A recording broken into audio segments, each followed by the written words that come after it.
விஷன்ப்பா. தேவதுந்துபி பத்தி பார்த்துட்டு இருந்தோம் இல்லையா?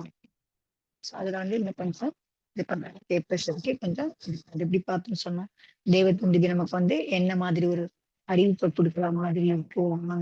இந்த பகவான் டீச்சர் அப்படிங்கிற அதே மாதிரியே வந்து அந்த மாதிரி பகவான் டீச்சர் வரும்பொழுது அந்த மாதிரி இது அடையும் போது உங்களுக்கு வந்து என்ன ஏற்படுறது பயம் இல்லாம போக முடியும் அந்த மாதிரிலாம் பண்ண முடியும் அப்படின்னு சொன்னா இதுல ஸ்துதிக்கு முன்னாடியே வந்து பாத்தீங்கன்னா தற்கொலை என்ன காமிக்கிறது அப்படிங்கிற மாதிரிதான் ஒரு விநாச ஸ்துதி அப்படிங்கறதான் கொடுத்திருக்காரு அவரு. அதனால வந்து எப்ப வந்து நமக்கு வந்து சரணத்தை அடையும் போது நம்ம எப்படி நம்ம வந்து சரணத்தை அடையிறோம் அப்படின்னு சொன்னா அது என்ன மாதிரி சேர்ந்துல இருக்கிறது அதாவது சுத்தி பக்தி யோகம் கூட உங்களுக்கு வந்து ரொம்பவும் உபயோகமா இருக்கும் உங்களுக்கு அப்படின்னு சொன்னா அந்த பக்தி யோகங்கிறது நம்ம எப்படி பண்றோம் அப்படிங்கிறது. நம்ம பொதுவா வந்து பக்தி பண்ணா படிக்கிறதே பக்தி பண்றோம்னு நினைக்கிறோம். பாடல் படிக்கிறது பக்தி பண்றதா நினைக்கிறோம். பூஜை பண்றத பக்தி பண்றதா நினைக்கிறோம். ஆனா, அது வந்து உங்களுக்கு வந்து பக்தி பண்றது கிடையாது. சோ எப்ப வந்து நமக்கு வந்து சமர்ப்பண பாவம் ஏற்படுதோ, பகவான் மேல நம்பிக்கை ஏற்படுதோ, எப்ப ஆசை இல்லாத தன்மை வருதோ, அப்பதான் வந்து நம்மளது வந்து பக்தியா இருக்க முடியும். பகவானோட இணைஞ்சவங்களா அவரோட இதுவா இருக்க முடியும். அதுல மூழ்க முடியும். அவருடைய எண்ணங்கள்ல, அவருடைய பக்தி மேல நம்மளால மூழ்க முடியும் அப்படிங்கிறதான். லீனுவணும். சோ அதுல முழுமையா ஈடுபட முடியும் அப்படிங்கிறதான். சோ அந்த மாதிரி வந்தது அப்படின்னு சொன்னா, எப்ப நமக்கு பக்தி பாவமும், சமர்ப்பண பாவமும் வருதோ, அப்ப பார்த்தீங்கன்னு சொன்னா, நமக்குள்ள இருக்கிற நம்மள உள்ளுக்குள்ள எவ்வளவு துக்கப்பட்டுட்டு இருக்கிற ஆழமான வந்து ஆசைகள்லாம் இல்லையா? நெறைய எவ்வளோ ஆசை, எத்தனை விதமான ஆசை. அது சின்னதா இருக்கலாம், பெருசா இருக்கலாம். அத பத்தின அந்த இச்சைகள்லாம் வந்து பார்த்தீங்க அப்படின்னு சொன்னா, அது எல்லாமே உங்களுக்கு வந்து சாந்தமாகிடும் அப்படிங்கிறோம். சமர்ப்பணம் இருந்தது அப்படின்னாதான் நமக்கு வந்து அந்த மாதிரி சாந்தமா ஆக முடியும். இச்சையிலிருந்து சாந்தம் முடியும். இச்சை இல்லாம நமக்கு இச்சை ரொம்ப வந்து இது வேணும், அது வேணுங்கிற அந்த மாதிரி பாவனையில நமக்கு வந்து ஆக முடியும் அப்படின்னு. அப்ப அந்த இச்சை இல்ல அப்படின்னு சொன்னா, நமக்கு என்ன வர முடியாது? நமக்கு வந்து கவலையும் இருக்காது அப்படிங்கிறது. எப்ப நமக்கு வந்து இச்சை இல்லையோ, அப்ப கவலையும் நமக்கு வந்து இருக்க முடியாது அப்படிங்கிறது. ஏன்னா கவலை அப்படிங்கிறது நமக்கு எப்ப ஏற்படும்? இச்சைகள் மூலியமா தான், ஆசைகள் மூலியமா தான் ஏற்படுது அப்படிங்கிறது. அதனால வந்து நீங்க வந்து உங்களுடைய இச்சையெல்லாம் வந்து பார்த்தீங்கன்னு சொன்னா, உங்களுக்கு யார் வந்து வழிகாட்ட முடியும்? பகவான் வழிகாட்ட முடியும். குரு உங்களுக்கு வந்து வழிகாட்ட முடியும். நீங்க அதே சமர்ப்பண பாவனை வந்துருச்சுன்னு சொன்னா, உங்களுக்கு உள்ள இச்சை பாவம் இல்லைன்னு சொன்னா, உங்களுக்கு வந்து ஒண்ணுமே தோணாது உங்களுக்கு. பகவான் வந்து என்ன சொன்னாரோ, குரு உங்களுக்கு என்ன செய்ய சொல்றாரோ, அத நீங்க செய்வீங்க நீங்க. சோ உங்களுக்கு ஒண்ணுமே தோணாது. நீங்க கேட்க மாட்டீங்க. எனக்கு இத நீங்க செஞ்சு குடுங்க அப்படிங்கிற மாரி அந்த கேட்கறதெல்லாம் அங்க வந்து இருக்காது உங்களுக்கு. முழு சமர்ப்பண பாவனை வந்துருச்சுன்னு சொன்னா, அங்க இச்சை இல்லாம போச்சு அப்படின்னு சொன்னா, அங்க குரு கிட்ட போய் எல்லாரும் இருக்கிறாங்களே நெறைய பேர் இருக்காங்க. சேவகம்லாம் பண்றாங்க அப்படின்னு சொன்னா, குரு என்ன செய்ய சொல்றாரோ, அத அப்படியே செய்யறது. ஏன்னா, அவங்களுக்குன்னு தனிப்பட்ட ஆசை கிடையாது. அதுல வந்து அவர் சொல்றதுல வந்து எனக்கு நன்மையா நடக்குமா? தப்பா நடக்குமா? இது எனக்கு பிடிக்குமா? பிடிக்காதா? ஐயோ! அவர் அப்படி சொல்றாரே! அது மூலியமா இது இந்த மாரி நடக்குமா? அந்த மாரி நடக்குமா? அந்த மாதிரிலாம் எந்த விதமான ஒரு கேள்விகளும் மனசுக்குள்ள வரவே வராது. சொல்லிட்டாரா ஓகே. ஏன்னா நான் சமர்ப்பணமா இருக்கேன் பகவான் கிட்டயும் சரி, குரு கிட்டயும் சரி. அப்ப வந்து குரு என்ன சொல்றாரோ, அவர் அப்படியே நடக்கிறது. அவ்வளவுதான். சோ அந்த மாதிரி ஒரு சமர்ப்பண பாவம் இருந்தது அப்படின்னா தான், நம்மளால வந்து பகவான் கிட்ட பக்தியில கூட மூழ்க முடியும் அப்படிங்கிறது. சோ யோசனையே இருக்காது. ஏன்னா நமக்கு இருக்கிற புத்தி எவ்வளோன்னு இருக்கு? இத்துணூண்டு புத்தி. இதுல நமக்கு வந்து இருக்கிறது ஆசைய வச்சுக்கிட்டு, இது நடக்குது, அது நடக்குதுன்ற யோசனை இருக்கும்போது கவலை வேற வருது. அது பிறகு கவலையோட போய் பகவான் கிட்ட நிக்கும்போது, எங்கருந்து நமக்கு வந்து பக்தி பாவனை வர முடியும்? யாரும் குடுக்க மாட்டாங்களா, தர மாட்டாங்களா அப்படிங்கிற மாரி ஒரு இதுதான் இருக்குமே தவிர, பக்திலாம் வந்து வர முடியாது அப்படிங்கிறதான். பக்தி எப்ப வர முடியும் அப்படின்னு சொன்னா, எப்ப ஆசை இல்லாம இருக்கோ, சமயத்து அந்த அங்கம் படிக்கிறோம் சமயக் திருஷ்டியோட, இதெல்லாம் படிக்கிறோம் சமயத்தோட அங்கம் படிக்கிறோம். முதல் 2 அங்கம் தான் ரொம்ப ரொம்ப முக்கியமானது. ஒண்ணு உங்களுக்கு வந்து என்ன இருக்குது? சந்தேகம் இல்லை இல்லையா? நிஸ்சங்கித். அடுத்தது வந்து நிஷ்காஞ்சித் ஆசையின்மை. சோ இது 2ம் தான் உங்களுக்கு வந்து ரொம்ப ரொம்ப முக்கியமானது அப்படிங்கிறது. சோ இது 2ம் இருந்ததுன்னா மத்ததெல்லாம் வந்து உங்களுக்கு வந்து தானா வந்துர முடியும் அப்படிங்கிறதுதான். இப்ப உங்களுக்கு வந்து ஆசைகள் இருந்தது அப்படின்னு சொன்னா, பக்தி செய்யறதுக்கு தடையா அது இருக்குது அப்படின்னு சொன்னா, அப்ப அது என்ன அர்த்தம் அப்படின்னு சொன்னா, உங்களுக்கு சமயத்துவமும் இல்ல அப்படிங்கிற மாதிரி ஆயிடும். சோ ஏன்னா அது இருந்ததுன்னா தான் உங்களுக்கு அந்த 8 அங்கம் இருந்ததுன்னா தான் உங்களுக்கு வந்து நீங்க சமயக் திருஷ்டியா இருக்க முடியும். அப்ப உங்களுக்குள்ள ஆசை இருக்குது, சந்தேகம் இருக்கு அப்படின்னு சொன்னா, அப்ப நீங்க எப்படி சமயக் திருஷ்டியா ஆக முடியும்? அப்படிங்க. சோ இந்த 2 அங்கமும் ரொம்ப ரொம்ப முக்கியமானது. அது வந்து நம்ம சும்மா வந்து 8 அங்கம் படிக்கிறோம். சமயக் திருஷ்டிக்கு இதெல்லாம் இருக்கும், இதெல்லாம் இருக்கும், இதெல்லாம் இருக்கும்னு சொல்றோம். ஆனா நமக்குள்ள இது இது இருக்கா? அப்படிங்கிறதையும் நம்ம வந்து பார்த்துக்கணும். எப்ப வந்து உங்களுக்கு இந்த 2ம் உங்களுக்குள்ள ஸ்திரமா, திடமா இருக்குதோ, அப்பதான் உங்களுக்கு வந்து உங்க என்ன பண்ண முடியும்? உங்களால வந்து பக்தி செய்ய முடியும் அப்படிங்கிறது. 24 மணி நேரமே நீங்க கோயில்ல உட்கார்ந்தாலும் சரி, 24 மணி நேரம் நீங்க படிச்சுட்டு இருந்தாலும் சரி, 24 மணி நேரம் நீங்க பூஜை பண்ணிட்டு இருந்தாலும் சரி, அதுக்கு பேரு பக்தி இல்ல. ஏன்னா, உங்களுக்கு பகவானோட எப்ப ஒன்ற முடியலையோ, பகவானோட உங்களால இது பண்ணிக்க முடியலையோ, மூழ்க முடியலையோ பகவான் பக்தியில, அப்பவே தெரிஞ்சுக்கலாம் நமக்குள்ள வந்து அந்த 2 அங்கமும் இல்ல அப்படிங்கிற மாரி தான். சோ என்ன 2 அங்கம்? சந்தேகமின்மை ஒண்ணு, இன்னொன்னு ஆசையின்மை. சந்தேகம் வந்து எதனால? நமக்கு வந்து என்ன சந்தேகமின்மை இருக்கணும்? பகவானுடைய நமக்கு நடக்குது இல்ல. ஒரு ஒரு விஷயமும் நமக்கு நடந்துட்டு இருக்கு. டெய்லி ஏதோ ஒரு விஷயம் நடக்குது நமக்கு. அந்த விஷயங்கள்லாம் நடக்கும்போது, நமக்கு என்ன மாதிரி ஒரு திடமான ஒரு நம்பிக்கை வேணும்னா, பகவானுடைய ஞானத்துல என்ன தெரியுதோ அது நடக்கும். பகவானுடைய கேவல ஞானத்து மேல நம்பிக்கை இருக்கணும். ஞானம் அவ்ளோ விஸ்தாரமானது, அவ்ளோ இதுவானதுன்னு நம்பிக்கை இருக்கணும். அந்த ஞானத்துல என்ன தெரியுதோ அது நடக்குது. அப்படிங்கிற நம்பிக்கை. அப்படி இருந்தது அப்படின்னு சொன்னா, அப்போ உங்களுக்கு வந்து பார்த்தீங்க அப்படின்னு சொன்னா, உங்களுக்கு வந்து அந்த கவலையெல்லாம் இல்லாம போயிடும். என்ன பகவானுடைய ஞானத்துல தெரியுதோ, அதுதான் எனக்கு நடக்க போகுது. அப்ப நான் ஆசைப்படுறதோ, கவலைப்படுறதோ என்ன பிரயோஜனம்? இல்லையா? பகவான் கேவல ஞானத்துல எல்லாம் தெரியுது. அதுல நம்பிக்கை இருக்குல்ல எல்லாருக்கும். பகவானுடைய ஞானத்துல எல்லாம் தெரியுது. அது என்ன இது தெரியுதோ, அதுதான் நடக்க போகுது. அதுல நம்பிக்கை இருந்ததுன்னு சொன்னா, அப்ப நமக்கு வந்து இந்த வீண் கவலை எல்லாம் ஏன் வரப்போகுது? வீணா ஏன் வந்து நமக்கு வந்து யோசனை வரப்போகுது? அந்த மாரி வர்றதுக்கான வாய்ப்பே இல்ல இருக்காது. யோசனையும் இந்த மாதிரி இதுவும் வரல அப்படின்னு சொன்னாவே, நம்ம எப்படி இருக்க முடியும்? கவலை இல்லாம இருக்க முடியும் அப்படிங்கிறது. நம்ம இங்க வந்து பார்க்கும்போது நம்மை பகவானுடைய ஞானத்துல பார்க்கறது தான் நடக்க போகுது அப்படின்னு சொன்னா, பகவானுடைய ஞானத்துல இதுதான் தெரியுதா? அதாவது எனக்கு வந்து துக்கம் வருது. நான் வந்து தற்கொலை பண்ணிக்க போறேன்னு தெரியுது போல இருக்கு. அதனால தான் எனக்கு அந்த பாவம் வருது அப்படின்னு நினைச்சீங்கன்னா, அது வந்து பார்த்தீங்கன்னா, நீங்க வந்து சரியா புரிஞ்சுக்கலங்கிற சென்ஸ் ஆயிடும். ஏன்னா பகவான் வந்து அந்த மாதிரி என்ன நடப்பு பார்க்குறாரு அப்படின்னா கூட, உங்களுக்கு இந்த மாதிரி திங்கிங்லாம் போச்சுன்னு சொன்னா, உங்களால வந்து என்ன பண்ண முடியாது? உங்களுக்கு பகவான் மேல பக்தி பண்ண முடியாது அப்படிங்கிறது தான். நம்ம பண்ண வேண்டியது அப்படி என்னென்ன பார்த்தோம்ன்னு சொன்னா, உங்களால வந்து இத புரிஞ்சுக்கணும். நம்ம ஆசைப்படுறதுனால தான் நமக்கு வந்து கஷ்டம் வருது அப்படிங்கிறதையும் தெரிஞ்சுக்கணும். இன்னொன்னு பகவானுக்கு இருக்கிற ஞானத்து மேல நம்பிக்கை வரணும். எது நடக்கிறதா இருந்தாலும் அதுதான் நடக்க போகுது அப்படிங்கிற பொழுது, அந்த இந்த தன்மை உங்களுக்கு வந்து அந்த மாரி அது மேல வந்து உங்களுக்கு என்ன சொல்றது? நம்பிக்கை வந்தது அப்படின்னு சொன்னா, உங்களுக்கு தனியா ஒரு யோசனைலாம் வராது. இது நடக்குமா? இத பண்ணலாமா? அத பண்ணலாமா? இப்படிலாம் உங்களுக்கு எந்த விதமான விகல்பம்லாம் உங்களுக்கு அங்க வரவே வராது அப்படிங்கிறது தான். அதனால பகவானுடைய ஞானத்துல தெரியிறது தான் நடக்க போகுது அப்படிங்கிற பொழுது, நீங்க அத பத்தி நீங்க வந்து ரொம்ப யோசனை பண்ண வேண்டியது இல்ல.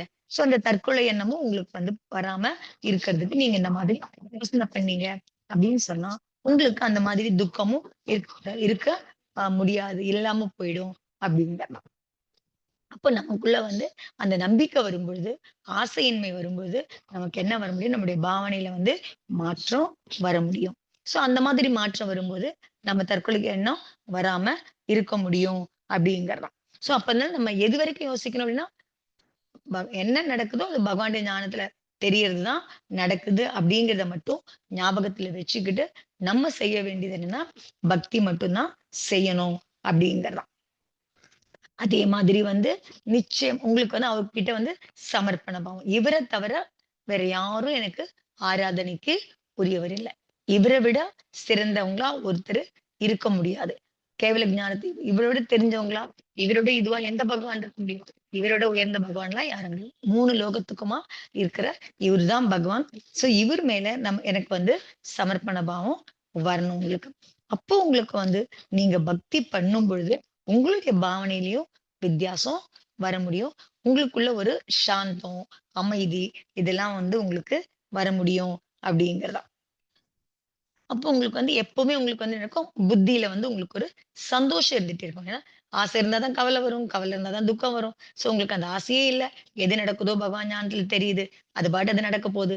நான் பாட்டு என்னோட வேலை என்ன செய்யணும் நானு? நான் பக்தி பண்றது மட்டும். இவ்ளோ சொல்லிக் குடுத்திருக்க பகவான், இவ்ளோ ஞானத்தோட இருக்க பகவான், எப்படி இது பண்ணணும்னு சொல்லிக் குடுத்திருக்க பகவான். ஸோ பகவானுடைய குணங்கள் மேல, அவருடைய இது மேல நான் பக்தி பண்றதுக்கு மூழ்குறது மட்டும் தான் நான் செய்யணும் அப்படிங்கிறது. ஸோ அந்த மாதிரிலாம் செய்யும் பொழுதுலாம் உங்களுக்கு நீங்க எப்பவுமே சந்தோஷமா இருந்தீங்க அப்படின்னு சொன்னா, உங்களுக்குள்ள ஒரு சந்தோஷம் ஏற்பட்டுட்டே இருந்தா, உங்களுக்கு என்ன தோணாது உங்களுக்கு தற்கொலை பண்ணிக்கணுங்கிற எண்ணம் வந்து தோணாது அப்படிங்கிற.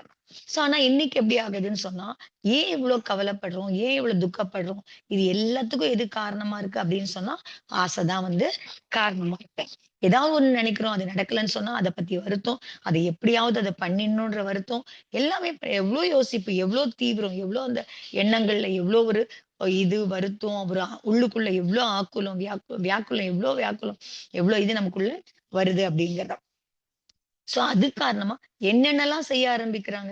சரி இவங்களுக்கு தான் பக்தி ஏன்னா இவங்களுக்கு இந்த உள்ளுக்குள்ள வந்து இவ்ளோ எண்ணம் விசாரத்துல வந்து இவ்ளோ வந்து உழப்பல் இருக்கும் பொழுது, அவங்களால வந்து பக்தி பண்ண முடியாம போயிடுது.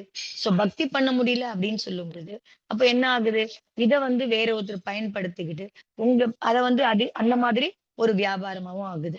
என்ன மாரி வியாபாரம்? நான் வந்து உங்களுக்காக பக்தி பண்றேன். நான் உங்களுக்காக அந்த பாடல்கள படிக்கிறேன். ஸ்தோத்திரங்கள பண்றேன், ஸ்துதி பண்றேன், பக்தி பண்றேன். நான் எனக்கு வந்து என்னுடைய அக்கவுண்ட்டுக்கு நீங்க இவ்வளவு பணம் அனுப்புங்க. அப்படின்னு சொன்னா, அதையும் நம்பி பணம் கட்டி, உங்களுக்கு உங்களால உங்களுக்காக ஒண்ணு செய்ய முடியாது அப்படிங்கிற பொழுது, இன்னொருத்தர் எப்படி உங்களுக்காக செஞ்சு குடுக்க முடியும்? நீங்களே உங்களுக்காக ஒண்ணும் செய்ய முடியல. அப்புறம் அவங்க எப்படி செஞ்சு குடுக்க முடியும்? அது எப்படி நீங்க நம்புறீங்க? சோ அவங்களுக்கு பணம் குடுக்கலாம். அப்ப எப்படி பண்ணாலுமே, உங்களுக்கு செய்ய முடியாத போது உங்களுக்கு ஒண்ணும் கிடைக்க போறதில்ல. நீங்க இன்னொருத்தருக்கு பணம் குடுத்து பண்ணி வச்சீங்கனாலும், அப்பவும் உங்களுக்கு வந்து கிடைக்க போறது எதுவுமே இல்ல அப்படிங்கிறது தான். சோ அதனால வந்து அப்ப எப்படி வந்து உங்களுக்கு அந்த கஷ்டம் இருந்துட்டே தான் இருக்குமே தவிர, உங்களால வந்து அந்த ப ப என்ன நினைக்கிறீங்களோ, அத நடத்த முடியாத விக்னம் நடந்துட்டே தான் வந்துட்டே தான் இருக்க முடியும். அப்ப நீங்க இந்த மாரி ஆமா நெறைய நெறைய யோசிக்க யோசிக்க, இந்த மாதிரி ஆசைப்பட ஆசைப்பட, உங்களுக்குள்ள பலவீனம் அதிகமாகும் பொழுது, அப்ப உங்களால என்ன பண்ண முடியாம போயிடுது? பக்தி விக்னம் இல்லாம, தடை இல்லாம உங்களால பக்தி பண்ண முடியாம போயிடுது. நம்ம எல்லாம் சொல்றோம், எனக்கு நான் பக்தி நம்ம வெறும் கிரியையே பக்தின்னு சொல்றோம். அது இல்ல பக்தி. பக்திங்கிறது இந்த மாதிரி திடமான நம்பிக்கை, ஸ்ரத்த, பகவான் என்ன சொன்னாரோ அதுபடி நடக்கிறதுக்கான அந்த முயற்சி. அப்ப அந்த குணங்கள் மேல அப்பதான் நம்மளால வந்து மூழ்க முடியும். அதுக்கு பேரு தான் பக்தி. ஏன் நம்மளால வந்து அந்த மாரி பக்தி பண்ண முடியல? ஏன்னா உள்ளுக்குள்ள வந்து ஆசை இருக்கு. பயம் இருக்கு. இதெல்லாம் அந்த காரணமா தான் நம்மளால வந்து பக்தி வந்து பண்ண முடியாம போயிடுது அப்படிங்கிறது. ஸோ அதனால வந்து பக்தி யோகம் பக்திய சரியா செய்ய முடிஞ்சது அப்படின்னு சொன்னா, இந்த பக்தி யோகம் கூட வந்து பார்த்தீங்கன்னா, இந்த சம்சார நிலையில நமக்கு வந்து ரொம்ப ரொம்ப உதவியா இருக்க முடியும் அப்படிங்கிறது தான். சோ அத வந்து நம்ம வந்து புரிஞ்சுக்கணும் அப்படிங்கிறது தான். சோ அதனால நமக்கு நம்ம நெறைய விஷயம் எப்படி தப்பு தப்பா நெனச்சுக்கிறோம். தப்பு தப்பா எங்கெங்க ஓடுறோம். எங்கெல்லாம் கிடைக்காதோ அங்கெல்லாம் ஓடிட்டு இருக்கோம். ஆனா எங்க போனீங்கனாலுமே யாரும் எதுவும் குடுக்க முடியாது அப்படிங்கிறது தான் ஃபேக்ட். சோ அது வந்து நம்ம என்ன நெறைய பேர் குழந்தைங்கலாம் என்ன நம்ம பகவான் வந்து எதுவுமே வந்து குடுக்கறது கிடையாது. அதனால யார் குடுக்குறாங்களோ அவங்க கிட்ட யார்கிட்ட போறீங்க? யார்கிட்ட போனாலும் யாரும் குடுக்க முடியாது. அதுதான் உண்மை. நீங்க வேற மத்த மதங்கள் கூட பார்த்து பாருங்க. அது ஹிந்துவா இருக்கலாம், இல்ல கிறிஸ்டியானிட்டியா இருக்கலாம். எங்க போனீங்க அப்டின்னா கூட, அவங்களுக்கு கூட வந்து நல்லா அவங்களையும் வந்து அந்த இது தெரிஞ்சவங்களா இருந்தாங்கன்னா, தத்துவம் தெரிஞ்சவங்களா இருந்தா, அவங்க கூட சொல்லுவாங்க. நான் அவங்கவங்க பண்ண கர்மத்தினுடைய இதனால தான் பலன் கிடைக்க முடியுமே தவிர, பகவான் வந்து குடுக்கறது அதெல்லாம் கிடையவே கிடையாது. 3 விஷயம். 1 கர்மத்தோட இது, அவங்களுடைய புண்ணியம் இது, இதெல்லாம் காரணமா தான் உங்களுக்கு வந்து கிடைக்க முடியுமே தவிர, உங்களுக்கு மத்ததுனால அது வந்து கிடைக்கிறது கிடையாது அப்படிங்கிறது. அதனால பகவான் கிட்ட முதல்ல வந்து பக்தி செய்யணும் நம்ம. சோ பக்தி செய்யும் பொழுது என்ன ஆகும் அப்படின்னு பார்த்தீங்க அப்படின்னு சொன்னா, உங்களுக்குள்ள இருக்கிற அந்த பயம்லாம் போயிடும். உங்களுக்கு வருத்தம் போயிடும். ஆசை கண்டிப்பா பக்தி பண்ண உண்மையிலே நம்மளுடைய பக்தி உண்மையா இருந்ததுன்னா, கண்டிப்பா ஆசைகளும் கண்டிப்பா குறைஞ்சிரும் அப்படிங்கிறது தான். ஸோ அதனால வந்து நம்ம வெறும் வார்த்தைகளால அந்த 8 அங்கம் சமயக் திருஷ்டிகள் நான் சமயக் திருஷ்டி சமயக் திருஷ்டின்னு சொல்றோம். 8 அங்கம் என்கிட்ட இருக்கான்னு செக் பண்றதும் கிடையாது ஒண்ணும் நம்ம. எப்ப எடுத்தாலும் அந்த 8 அங்கத்தையும் ஒண்ணா தான் எடுத்து யோசிப்போம். ஆனா முதல்ல ஒண்ணொண்ணா பாருங்க. ஒரு அங்கமா பாருங்க. முதல்ல சந்தேகமின்மை பாருங்க. அது எப்படி அந்த சந்தேகமின்மைனா எப்படி இருக்கணும்னு பாருங்க. ஆசையின்மைனா எப்படி இருக்குன்னு பாருங்க. முதல்ல இத 2 வந்து நம்ம வந்து ஒண்ணொண்ணா பண்ணிட்டே போனோம் அப்படின்னு சொன்னா, மத்த 8மே உங்களுக்கு வந்து வந்துரும் அப்படின்னு. உங்களுக்குள்ள உங்க இதுல மாற்றமும் வர முடியும் அப்படிங்கிறது தான். எப்போ இந்த 2 அங்கங்கள நீங்க சரியா பண்ணும்பொழுது, பாவனையிலயும் மாற்றம் வர முடியும்.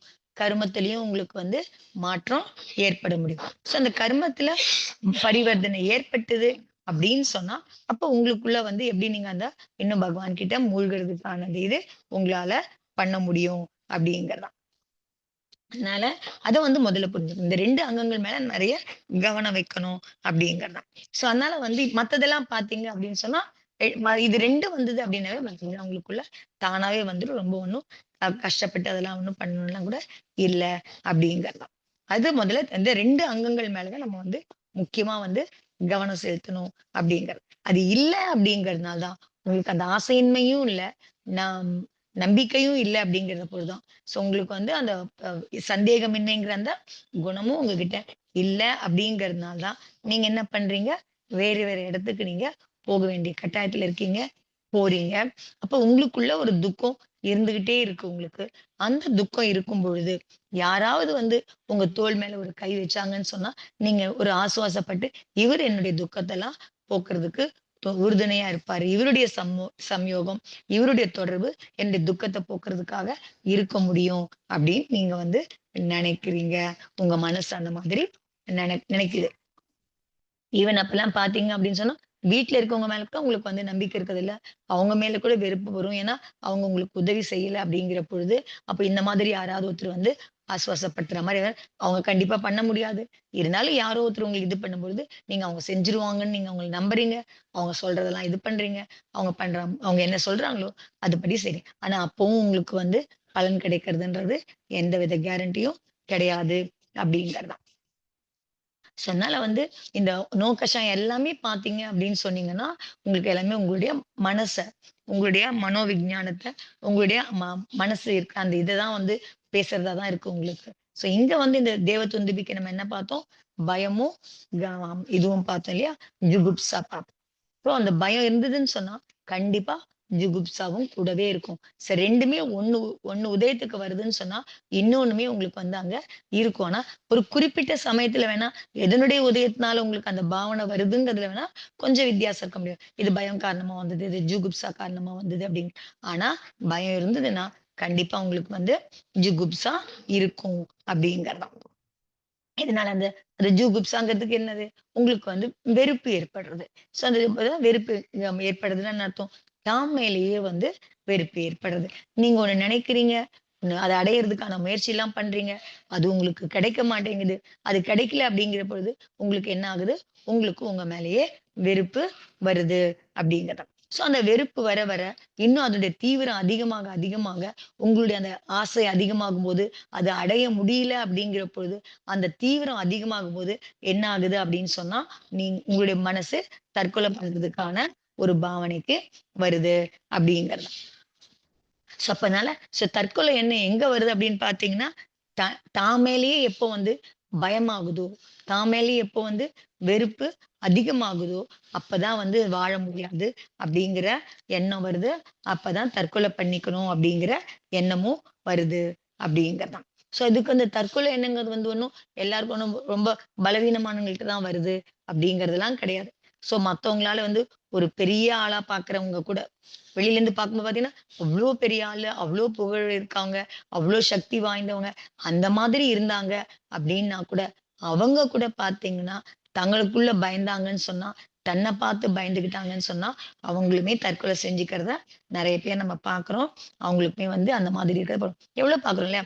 அந்த கேங்ஸ்டர்ஸ்லாம் பார்த்தா அவங்களே அவங்க துப்பாக்கில சுட்டுக்கிறத பார்க்குறோம். போலீஸ் ஆஃபீசர்ஸ் அந்த மாரிலாம் கேள்விப்படுறோம். இந்த மாதிரிலாம் நெறைய பேர கேள்விப்படுறோம். ஒரு பெரிய பொசிஷன்ல இருக்கவங்க, வெளில இருந்து பார்க்கும்போது ஒரு நல்ல நிலைமையில இருக்கவங்க, தைரியசாலியா பார்க்குறோம். ரொம்ப இதுவா பார்க்குறோம் அவங்கள. அந்த மாதிரி பார்க்குறவங்கலாம் கூட இந்த மாதிரி தற்கொலை போறதுக்கு காரணம் என்ன அப்படின்னு சொன்னா, அவங்க தன்ன பார்த்து அவங்களுக்குள்ள அவங்களுக்குள்ள எப்ப பயம் வருதோ, அப்ப வந்து அவங்க வந்து இந்த தற்கொலை செஞ்சுக்கிறதான. சோ பயம் வரும்பொழுது என்ன ஆகுது? வெறுப்பு ஆட்டோமேட்டிக்கா வருது. சோ அந்த வெறுப்பு அதிகமாக, அதிகமாக அந்த தற்கொலை எண்ணமும் அவங்களுக்கு வர முடியுது அப்படிதான். சோ நான் நினைச்சது எனக்கு நிறைவேறாத போது. ஏதோ ஒரு இது வரும்போது, இடையூறு வரும்பொழுது, அத அடையவே முடியாதுன்ற போது, நெறைய தடங்கல் வரும்போது, சோ அப்ப அந்த உள்ளுக்குள்ள யோசிச்சு பாருங்க. அந்த மாதிரி நடக்கும்போது, அந்த மனசுக்குள்ள எவ்ளோ வேதனை, எவ்ளோ துக்கம், எவ்ளோ ஆக்குலம். அந்த மாதிரி அது அதிகமாக, அதிகமாக தான் உங்களுக்கு என்ன ஆகுது அப்படின்னு சொன்னா, அது வந்து உங்களுக்கு வந்து அம் தற்கொலையில முடியுது அப்படிங்கிறது. அதனால வந்து கொ நம்ம குடும்பத்திலேயே அந்த மாரி வந்து நெறைய பேர் நம்ம பார்க்கறதுக்கான இருக்கு அப்படிங்கிறதையும் நம்ம வந்து பார்க்குறோம். அதுக்கு தான் அவங்க சொல்றாங்க, எதுல பண்ணுங்க, முதல்ல கத்துக்க வேண்டியது என்னன்னு சொன்னா, பக்தியில மூழ்குறத வந்து கத்து கத்துக்கணும் அப்படிங்கிறது தான். ஸோ பக்தியில எப்படி மூழ்குறது? அதுக்கான ப்ராசஸ் கூட வந்து அவர் வந்து மகராஜ் வந்து ஒரு 2, 3 நிமிஷம் அத பத்தி பேசுறாரு. எப்படி நீங்க வந்து அந்த அந்த வழிமுறைய எப்படி பண்ணீங்கன்னா, உங்களால வந்து பக்தியில வந்து மூழ்க முடியும் அப்படிங்கிறதுக்கும் அவர் வந்து வழி சொல்றாரு. சோ அதுக்கு வந்து என்ன பண்ணணும் அப்படின்னு சொல்றாரு அப்படின்னு பார்த்தீங்க அப்படின்னு சொன்னா, உங்களுக்கு வந்து உங்களுடைய அதான் பரிணாமத்த விசாரத்த கண்ட்ரோல் பண்ணணும் அப்படின்னா கூட உங்களுக்கு வந்து இந்த பக்தி பாவன்ல ஈடுபடும் பொழுது உங்களால வந்து பண்ணிக்க முடியும் அப்படின்னு சொல்றாரு. சோ அதனால முதல்ல என்ன பண்ணணும்? முதல்ல நீங்க கண்ண மூடி உட்கார்ந்துக்கோங்க. கண்ண மூடி உட்கார்ந்ததுக்கு அப்புறமா, அப்புறம் நீங்க என்ன பண்ணணும் அப்படின்னு சொன்னா, நீங்க உங்களுக்கு பிடிச்ச பகவான், உங்களுக்கு எந்த பகவான் மீது நம்பிக்கை இருக்கோ, இல்ல பிடிச்சது, நம்பிக்கையானது எந்த பகவானோ, இல்ல நீங்க எது வந்து நீங்க தினப்படி இது பண்றீங்க, உங்க மனசுக்குள்ள நல்லா பதிஞ்ச பிம்பம். உங்களுக்குள்ள எந்த பகவானுடைய பிம்பம் வந்து நல்ல ஜினபிம்பம் எது நல்லா பதிஞ்சிருக்கோ, அந்த ஜினபிம்பத்த உங்களுடைய மனசுக்குள்ள கொண்டு வாங்க. எது கண்ண மூடுனதுக்கு அப்புறமா அந்த பிம்பத்த உங்க உங்க கண்ணுக்குள்ள கொண்டு வாங்க. கொண்டு வந்ததுக்கு அப்புறமா நீங்க என்ன பண்ணுங்க, அவருடைய பாதச்சரண பாருங்க. அந்த பாதச்சரண பார்த்ததுக்கு அப்புறமா, அந்த பாதச்சரணம் உங்களுடைய கவனம், உங்களுடைய அது பார்க்கும்போது உங்களுடைய எது மேல இருக்கணும் உங்க கவனம்? பகவானுடைய பாதச்சரணத்துல இருக்கணும் உங்களுக்கு. சோ அந்த மாதிரி கொஞ்ச நாழி வந்து பதிச்சு, அதுக்கு முன்னாடி நீங்க உங்க மனசுக்குள்ள சொல்லுங்க. "ஹே பிரபு, நான் வந்து உங்கள வந்து உங்க மேல எனக்கு வந்து இந்த அ என்ன எனக்கு சந்தேகமின்மை." இல்லையா? சோ அந்த குணம் வந்து எனக்கு வந்து எனக்குள்ள இப்ப திடமா இருக்கு. அதே மாதிரி ஆசையின்மையும் எனக்குள்ள திடமா இருக்கு. அப்படிங்கிறது. பாதத்தையும் பார்க்கணும். இந்த சிந்தனையும், இந்த விஷயத்து மேலயும், இந்த 2 விஷயத்து மேலயும் உங்களுடைய அது மேலயும் அந்த திங்கிங்கும், அது மேலயும் நீங்க வந்து கான்சன்ட்ரேட் பண்ணி ஸ்மரன் பண்ணணும். எனக்கு இந்த குணங்கள் இல்ல. நான் உங்க பாதச்சரண் கிட்ட வந்திருக்கேன். எனக்குள்ள இது இருக்கு. இந்த மாதிரி நான் வந்து இருக்கேன். அப்படிங்கிற பொழுது இத வந்து நீங்க திருப்பி, திருப்பி உங்களுக்கு அந்த சிந்தன பண்ணுங்க. ஸ்மரன் பண்ணிக்கிட்டே நீங்க என்ன பண்ணணும் அப்படின்னு சொன்னா, ஓம் அருகம் நம்ம இருக்கு இல்லையா? 2 விஷயம். ஒண்ணு சரணையும் இது பண்ணிக்கணும். அடுத்து வந்து துவனி மூலியமாவும் நீங்க வந்து உங்கள ஸ்திரப்படுத்திக்கிறதுக்கான முயற்சிய அங்க வந்து நீங்க பண்ணீங்க அப்படின்னு சொன்னா, முதல்ல சரண்ல இது பண்ணுங்க. அதுக்கப்புறம் உங்களுக்குள்ள இந்த பாவனை இருக்கு அப்படிங்கிற மாரி சங்கல்பம் பண்ணிக்கோங்க. அதுக்கப்புறமா என்ன பண்ணணும்? துவனிக்கு வாங்க. துவனிக்கு வரும்போது பார்த்தீங்க அப்படின்னு சொன்னா, எந்த துவனி? ஓம் அருகம் நம. இத வந்து நீங்க வந்து திருப்பி, திருப்பி நீங்க என்ன பண்ணுங்க, துவனிய கவனிங்க. நீங்க துவனி வந்து அந்த துவனிய கேளுங்க. இதுல கேளுங்க. உங்க காதால கேட்கறதுக்கு பாருங்க. அது வந்து எந்த அளவுக்கு அந்த துவனி நீங்க சொல்லணுங்கிறதும், நீங்க மெதுவா, நிதானமா பண்றது தான். அதனால பாதச்சரண்ல உங்க பார்வை இருக்கணும். அங்க இருந்துகிட்டு அப்படியே இந்த துவனி மேலயும் உங்களுக்கு வந்து கவனம் இருக்கணும். கவனம் 2த்தையுமே வந்து நீங்க தொடர்ந்து நீங்க வந்து பண்ணிக்கிட்டே வந்தீங்கன்னு சொன்னா, அப்போ வந்து உங்களுக்கு வந்து தியானம் நீங்க கொஞ்சம் கொஞ்சமா நீங்க அதுல மூழ்கும்போது, உங்களால வந்து என்ன பண்ண முடியும் அப்படின்னு சொன்னா, பகவான் கிட்ட நீங்க பகவான மட்டும் தவிர வேற எதுவுமே உங்களுக்கு வராம, அந்த பக்தியில வந்து உங்களுக்கு மூழ்க முடியும். அந்த துவனி கூட வந்து பார்த்தீங்கன்னாவோ, வேக வேகமாவோ, இல்ல மந்தமாவோ இல்லாம, சரியான இதுல அந்த அந்த ஒலி இருக்கணும். துவனி இருக்கணும். உங்கள வந்து டிஸ்டர்ப் பண்றதா ஆயிடக்கூடாது. அந்த துவனியே உங்களுக்கு வந்து டிஸ்டர்பன்ஸா ஆயிடக்கூடாது உங்களுக்கு. அப்ப நீங்க வந்து வெளியில வந்துருவீங்க. உங்களால வந்து அங்க கான்சன்ட்ரேட் பண்ண முடியாது. அந்த தொனி மூலமா உங்களுக்கு டிஸ்டர்பன்ஸ் ஆகாம, அந்த மாதிரி தொனியில நீங்க வந்து அதுல கவனம் செலுத்திக்கிட்டு, பாத சலனத்தையும் கான்சன்ட்ரேட் பண்ணிக்கிட்டு நீங்க பண்ணீங்க அப்படின்னு சொன்னா, அப்போ மெதுவா பார்த்தீங்கன்னா, இந்த மாதிரி நீங்க ரொட்டீனா நீங்க பிராக்டிஸ் பண்ண உங்களுக்குள்ள வந்து பார்த்தீங்கன்னா, அந்த ஆசைகள் வந்து இல்லாம போறத நம்மளால பார்க்க முடியும். இச்சைகள் குறைவத நம்மளால வந்து பார்க்க முடியும். அப்ப உங்களுக்கு என்ன தோணும் உங்களுக்கு? நான் பகவானுடைய சரணத்துல இருக்கேன். பக்தி செய்றேன். அந்த மாதிரி அப்படிங்கிற மாதிரி. அப்ப வந்து உடனே உங்களுக்குள்ள ஒரு சந்தோஷமும், உங்களுக்குள்ள ஒரு சந்தோஷம் பிரசன்னமா வரணும். உங்களுக்குள்ள ஒரு சந்தோஷம் வரணும். சொல்லும்போது அந்த இது பண்ணும்போது பக்தி சேசம் உங்களுக்குள்ள ஒரு பிரசன்னத்த ஒரு சந்தோஷத்த நீங்க கொண்டு வந்துகிட்டீங்க அப்படின்னு சொன்னா, அப்ப அது ரொம்ப அது மாரி சொல்லவும் சொல்லிக்கலாம் நீங்க. நான் என்னுடைய வாழ்க்கையில ஆனந்தத்தோட வாழ்வேன். அப்படிங்கிற மாதிரி அதையும் நீங்க ரிப்பீட்டடா சொல்லிக்கிட்டே வந்தீங்க அப்படின்னு சொன்னா, முதல்ல பிரசன்னம் வந்துடணும் உங்களுக்கு. உங்க மகிழ்ச்சி வரணும். அதை பார்க்கும்போது, பகவான பார்க்கும்போது, அந்த துவனி சத்தத்த கேட்கும்போது, உங்களுக்குள்ள ஒரு சந்தோஷத்த ஏற்படுத்திக்கிட்டு, அதுக்கப்புறம் அதையுமே நான் எப்பவும் என்னுடைய வாழ்க்கையில சந்தோஷமா, ஆனந்தமா இருப்பேன். அப்படிங்கிற மாதிரி திருப்பி, திருப்பி நீங்க வந்து ரிப்பீட்டடா அதையும் வந்து உங்களுக்குள்ள சொல்லிக்கிட்டே இருந்தீங்கன்னு சொன்னா, இந்த ப்ராசஸ வந்து நீங்க கன்டினியூஸா தினமும் கொஞ்சம் கொஞ்சம் நாழி நீங்க பிராக்டிஸ் பண்ணீங்க அப்படின்னு சொன்னா, உங்களுக்குள்ள இருக்கிற அந்த டிப்ரஷன், மனச்சோர்வு அது எல்லாமும் சரி, இல்ல உங்களுக்கு அந்த மன ஆசைகள், அந்த ஆசைகள் அது இது வேணும், அது வேணுங்கிற அந்த ஆசை, இல்ல இது நடக்கணும், அது நடக்கணுன்ற ஆசை, அது எல்லாமே உங்களுக்கு வந்து குறையறத வந்து உங்களால பார்க்க முடியும் அப்படிங்கிறது தான். அதனால இத வந்து தினமும் வந்து பிராக்டிஸ் பண்ணுங்க அப்படின்னு சொன்னாரு மகராஜ். அது மாரி பண்ணோம் அப்படின்னு சொன்னா, உங்களுக்கு வந்து அந்த மாதிரி தற்கொலை எண்ணம் வந்து வராது அப்படிங்கிறது தான். உண்மையிலேயே பார்த்தீங்கன்னா, தற்கொலை பண்ணிக்கங்கிறது வந்து பார்த்தீங்கன்னா, அது பெரிய பாவ பாவனையா இருக்கு அப்படிங்கிறது தான். எந்த காரணத்தினாலும் தற்கொலை பண்ணிக்கிற எண்ணம் வரக்கூடாது அப்படிங்க. எவ்ளோ சௌபாக்கியம் கிடைச்சிருக்கு. நமக்கு இப்ப கிடைச்சிருக்க சௌபாக்கியத்த நம்ம என்ன பண்ணிக்கிறோம், துர்பாக்கியமா நம்ம வந்து மாத்திக்கிறோம் அப்படிங்கிறது தான். எவ்வளோ சௌபாக்கியம் கிடைச்சிருக்கு. நமக்கு வந்து மனுஷ பிறவி கிடைச்சிருக்கு, ஜெயின குலம் கிடைச்சிருக்கு, உடம்பெல்லாம் நல்லா இருக்கு, ஒரு எதுவும் பிரச்சனை இல்ல. ஆனால் நம்ம வந்து இவ்ளோ நல்லது கிடைச்சிருந்து கூட சௌபாக்கியம் தான் சொல்றாரு. சௌபாக்கியம் கிடைச்ச சௌபாக்கியத்தோட நம்ம என்னவா மாத்திக்கிறோம்? துர்பாக்கியமா மாத்திக்கிறோம் அப்படிங்கிறாரு. அந்த அந்த மாதிரி இல்லாம, யார் வந்து பகவான வந்து சரணடைஞ்சுறாங்களோ, அவங்களுக்கு வந்து என்ன இல்லாம போகுது, அவங்க அபயத்த அபயத்த பகவான் கிட்ட அபயத்த அடையறாங்க. ஒண்ணு வந்து அபயங்கிறது வந்து நீங்க வந்து அவருடைய ஆம் அவருடைய இதுல இருக்கோம் அப்படிங்கிற எடுத்துக்கலாம். இன்னொன்னு வந்து நீங்க பயமில்லா தன்மையும் அடைய முடியும் அப்படிங்கிறதையும் எடுத்துக்கலாம். அபயத்த அடைய முடியும் அப்படிங்கிறது தான். பகவானுடைய அபயத்த நான் அடைஞ்சுட்டேன். பகவானுடைய சரணத்த அடைஞ்சேன்ற போது, பகவானுடைய அபயம் எனக்கு கிடைச்சிருக்கு. அப்படிங்கிற மாதிரி அப்போ உங்களுக்குள்ள வந்து எல்லாமே நீங்க அந்த மாதிரி ஃபுல்லா டோட்டலா உங்களுக்கு வந்து அந்த மாதிரி சமர்ப்பணம் ஆகும் பொழுது, உங்களுக்கு வந்து என்ன பண்ண முடியும்? மனசுக்குள்ள நீங்க துக்கம் இல்லாம சந்தோஷமா இருக்க முடியும் அப்படிங்கிறது தான். இந்த ஞானத்த தான் உங்களுக்கு வந்து எது குடுக்குதுன்னா, தேவ துந்துபி உங்களுக்குள்ள பண்ணுது. தேவ துந்துபி இந்த ஞானத்த தான் உங்களுக்கு குடுக்குது. என்ன சொல்லுது? எல்லாருக்கும் அறிவிப்பு குடுக்கிறதா சொன்னது. என்ன மாதிரி அறிவிப்பு? நீங்க பகவான் சரணத்த அடைஞ்சீங்கன்னு சொன்னா, உங்களுக்கு வந்து என்ன இல்லாம இருக்க முடியும்? பயம் இல்லாம இருக்க முடியும். ஜுகுப்சா. ஏன்னா பகவான் கிட்ட வந்து எப்படி அவருக்கு வந்து பயமற்றவர் யார் அவர்கிட்ட போனாலும் பயம் இல்லாம இருக்க முடியும். ஏன் உங்களுக்கு பயம் ஏற்படுதுல்ல? பகவான் யாரையும் பயமுறுத்துற மாதிரிலாம் இருக்கிறதே கிடையாது பயம். பகவான் கிட்ட போனீங்க அப்படின்னா, அந்த கருணையும், அந்த இதுவும், வீத்திராகத்தன்மையும் உங்களுக்குள்ள ஒரு அமைதி ஏற்படுத்துமே தவிர, பயம் ஏற்படுத்தாது. ஏன்னா, அவர்கிட்ட வந்து அந்த 2 கஷாயமே அவர்கிட்ட வந்து இல்லாம போயாச்சு அவர்கிட்ட.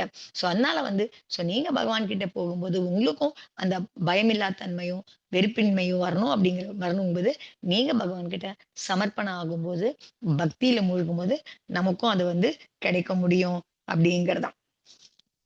அதனால வந்து இந்த பிரதிகாரம் வந்து 8வது இதுவரை 8 இல்ல இன்னொரு பிரதிகாரம் இருக்கு. சமோசனத்துல வந்து பார்த்தீங்கன்னா, இந்த துவனி வந்து அதுதான் வந்து உங்களுக்கு வந்து அந்த துவனி குடுக்கும்பொழுது, உங்களுக்கு அந்த அறிவிப்ப தான் உங்களுக்கு வந்து குடுக்குது.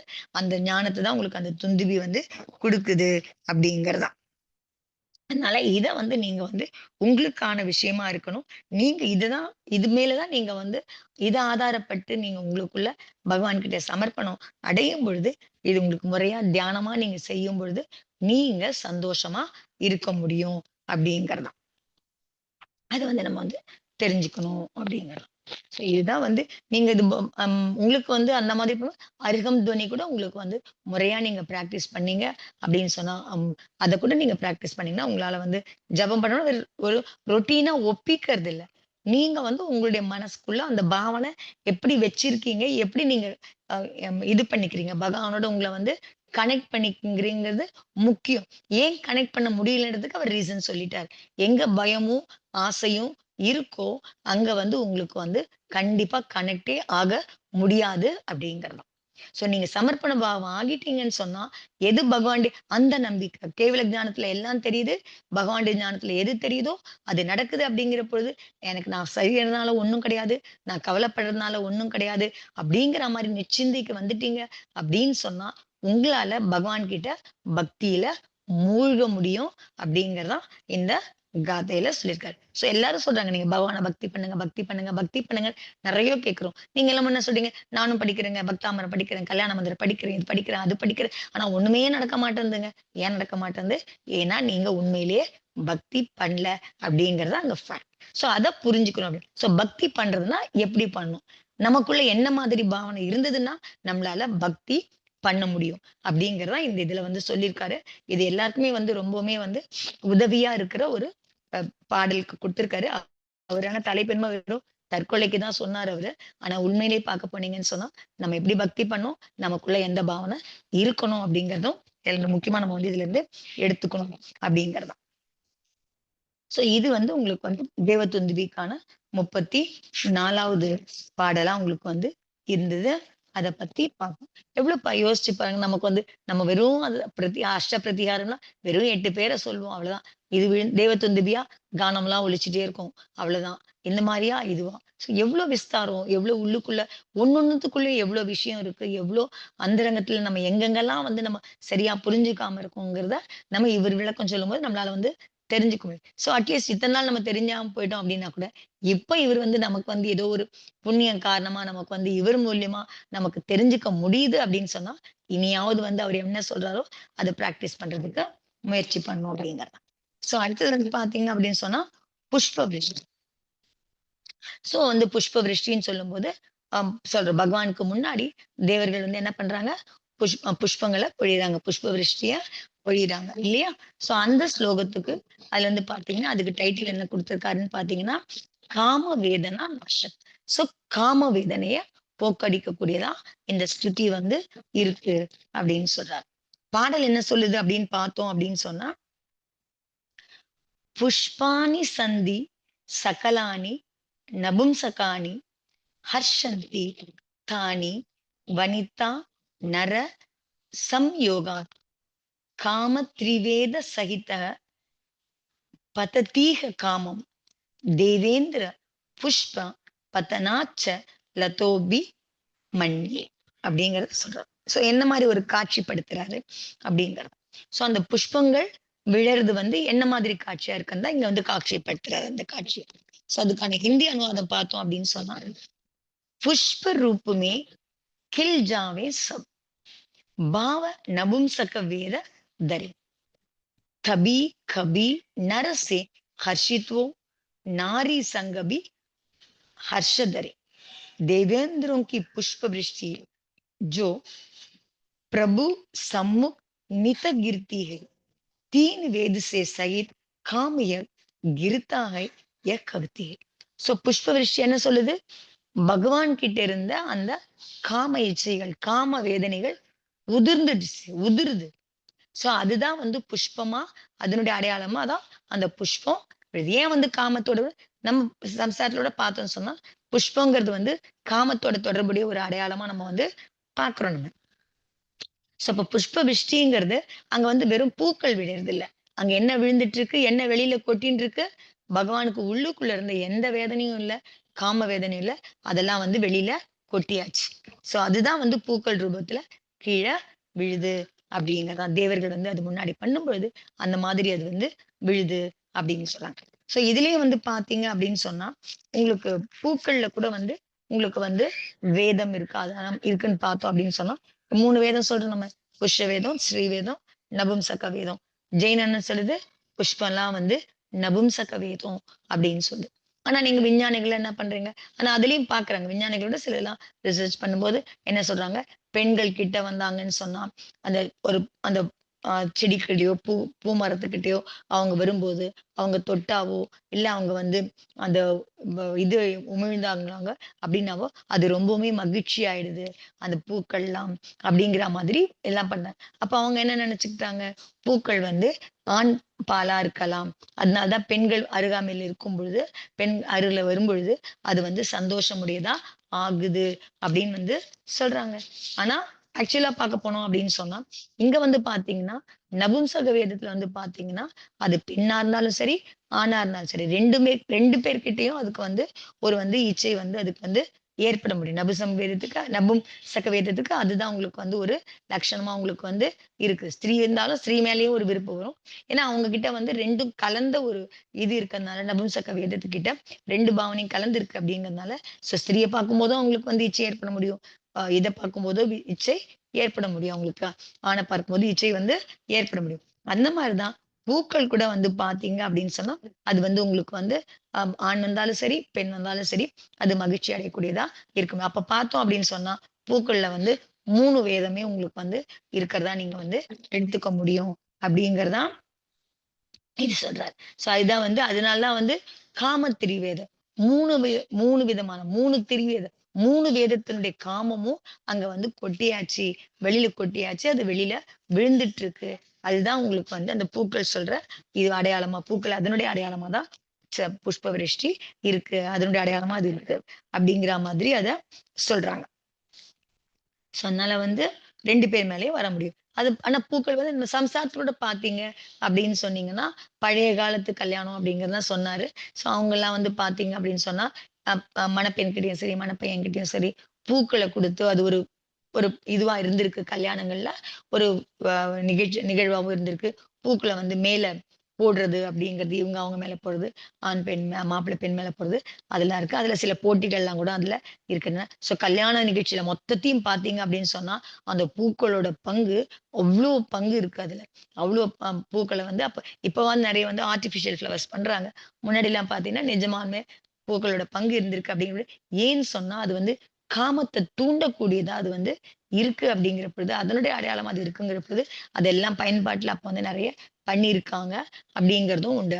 அன்னைக்கு அன்னைக்கு பார்த்தீங்கன்னா, அது எல்லாமே அந்த செட்டிங்ஸ்லாம் பூரா பார்த்தீங்கன்னா, உட்கார சீட் ஆகட்டும், அந்த இது பண்ற இதுவாகட்டும், எல்லாத்துலயும் பூக்கள் ஒட்டி, பூக்கள் இது பண்ணி எல்லாமே உங்களுக்கு வந்து அந்த மாதிரிலாம் இருக்கு அப்படிங்கிறது. அப்ப அது வந்து உங்களுக்கு வந்து என்ன ஆகுது? அப்ப வேதனை அந்த வேதனை.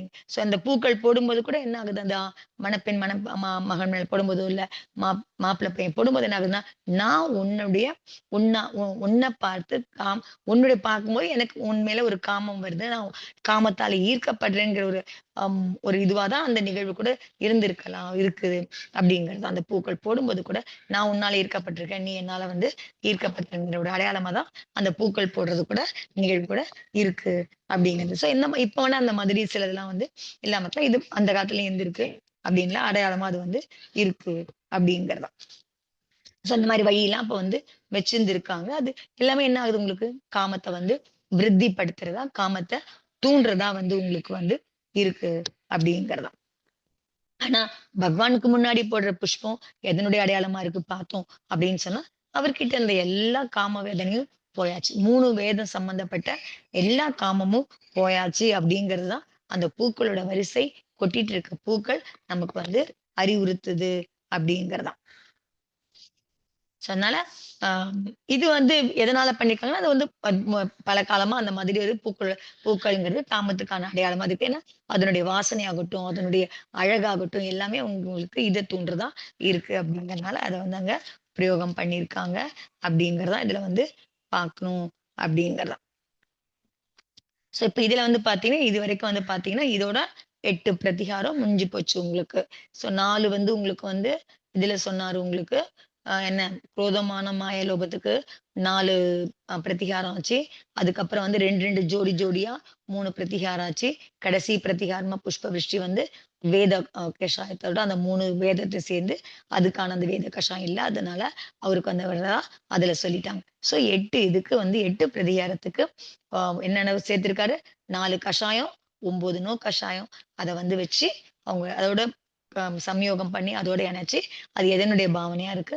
எதனுடைய அடையாளமா அது இருக்கு அப்படிங்கிறது, எது இல்லாம போனதுனால அவருக்கு அந்த பிரதிகாரம் ஏற்பட்டிருக்க முடியும் அப்படிங்கிறது இவர் இந்த மாதிரி சிந்தனை பண்ணி அவர் வந்து நமக்கு கொடுத்திருக்காரு. ஸோ அது நம்ம ஒத்துக்கும்படியாவும் இருக்கு. அவர் சொல்ற சிந்தனை அக்செப்ட் பண்றபடியாவும் இருக்கு அப்படிங்கிறது.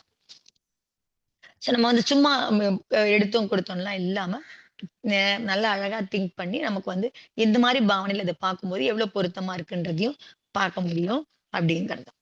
நமக்குமே வந்து அது அஷ்டபிரதிகாரம் பண்ணும்பொழுது, நமக்குமே அந்த பாவனை வரும் நமக்கு. ஹே பிரபு அந்த முக்குடிய பார்க்கும்போது நீங்க அந்த ஹே பகவான் நீங்க வந்து எப்படி மான கஷாயத்த விட்டீங்க?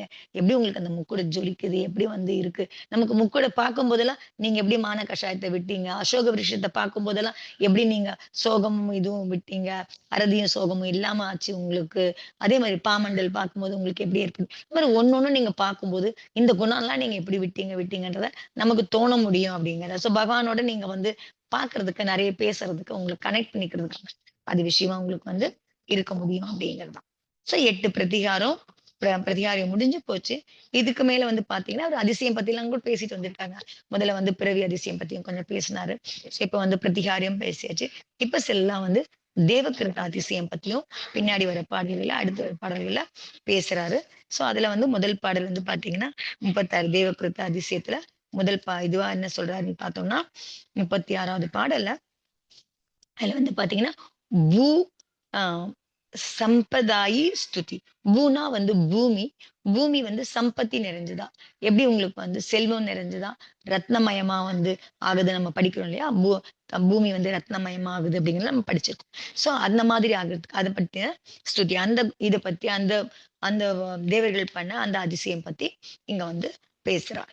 ஸோ அதுல பாடல் பார்த்தோம் அப்படின்னா, தீர்த்தங்கர பிரகிருதி புண்ணிய வசேன பூமி திருஷ்டாதி காந்தக மணிகா மணிகா பரணைக்க காந்தா மணிகா பரணைக்க காந்தா ஸ்வச்சா ச பாவன சுரை விஹிதோபகாராம் தானியாதி புஷ்ப விபவை ஹச ஹசதீவ நாரி. ஸோ இதெல்லாமா வந்து உங்களுக்கு இருக்கு அப்படிங்கிறத பூமியில வந்து என்னென்ன மாதிரி மகிமை இருக்கு. ஸோ அதுக்கு ஹிந்தி அனுவாதம் பார்த்தோம் அப்படின்னு சொன்னா, புண்ணிய பிரகிருதி तीर्थंकर से ही भूमि रत्नमय स्वयं हुई भवनवासी देवों के द्वारा स्वच्छ दिख सही साफ हुई पुष्प फलों से भरी दिख रही धान्यादिक से पूर्ण तथा तीर्थंकर का गमन देखकर भूनारी यह हमसे यथा அப்படின்னு சொல்ற.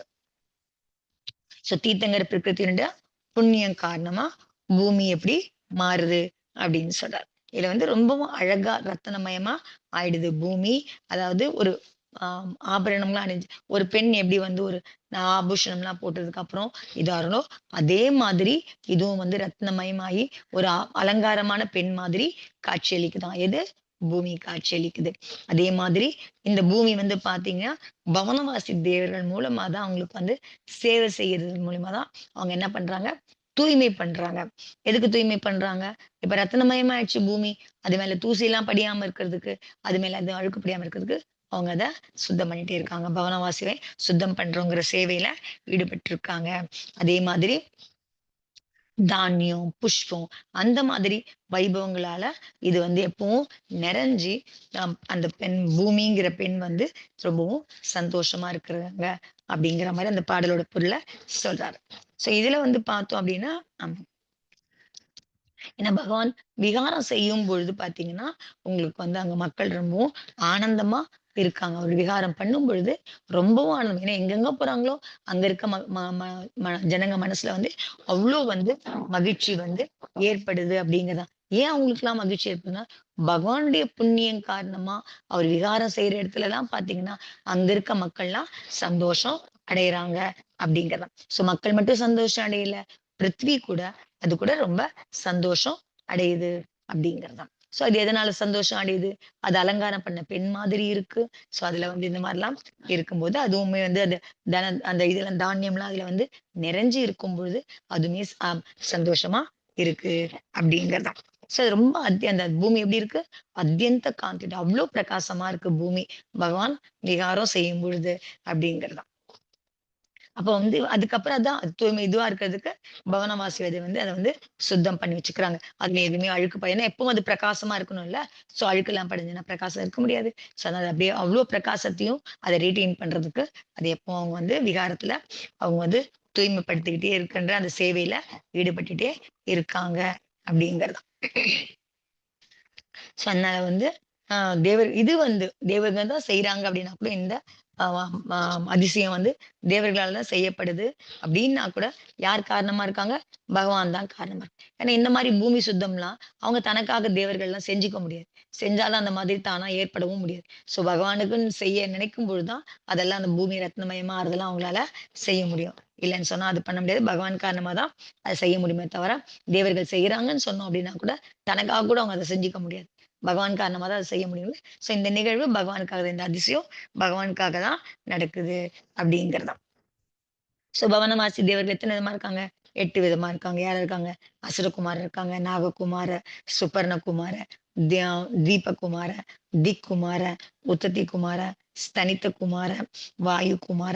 சோ இந்த 8 விதமான இருக்கவங்களும் இந்த பவனவாசி தேவர்கள் வந்து பார்த்தீங்க அப்படின்னு சொன்னா, அவங்கவங்க அந்த விகாரம் ஆகும்போது, அந்த பாதைகள, அந்த பூமிய எல்லா இடத்துலயுமே வந்து ஒரு ஒரு விதத்துல அவங்க வந்து இம்பாக்ட் பண்ற மாரி பண்ணிட்டே இருக்காங்க.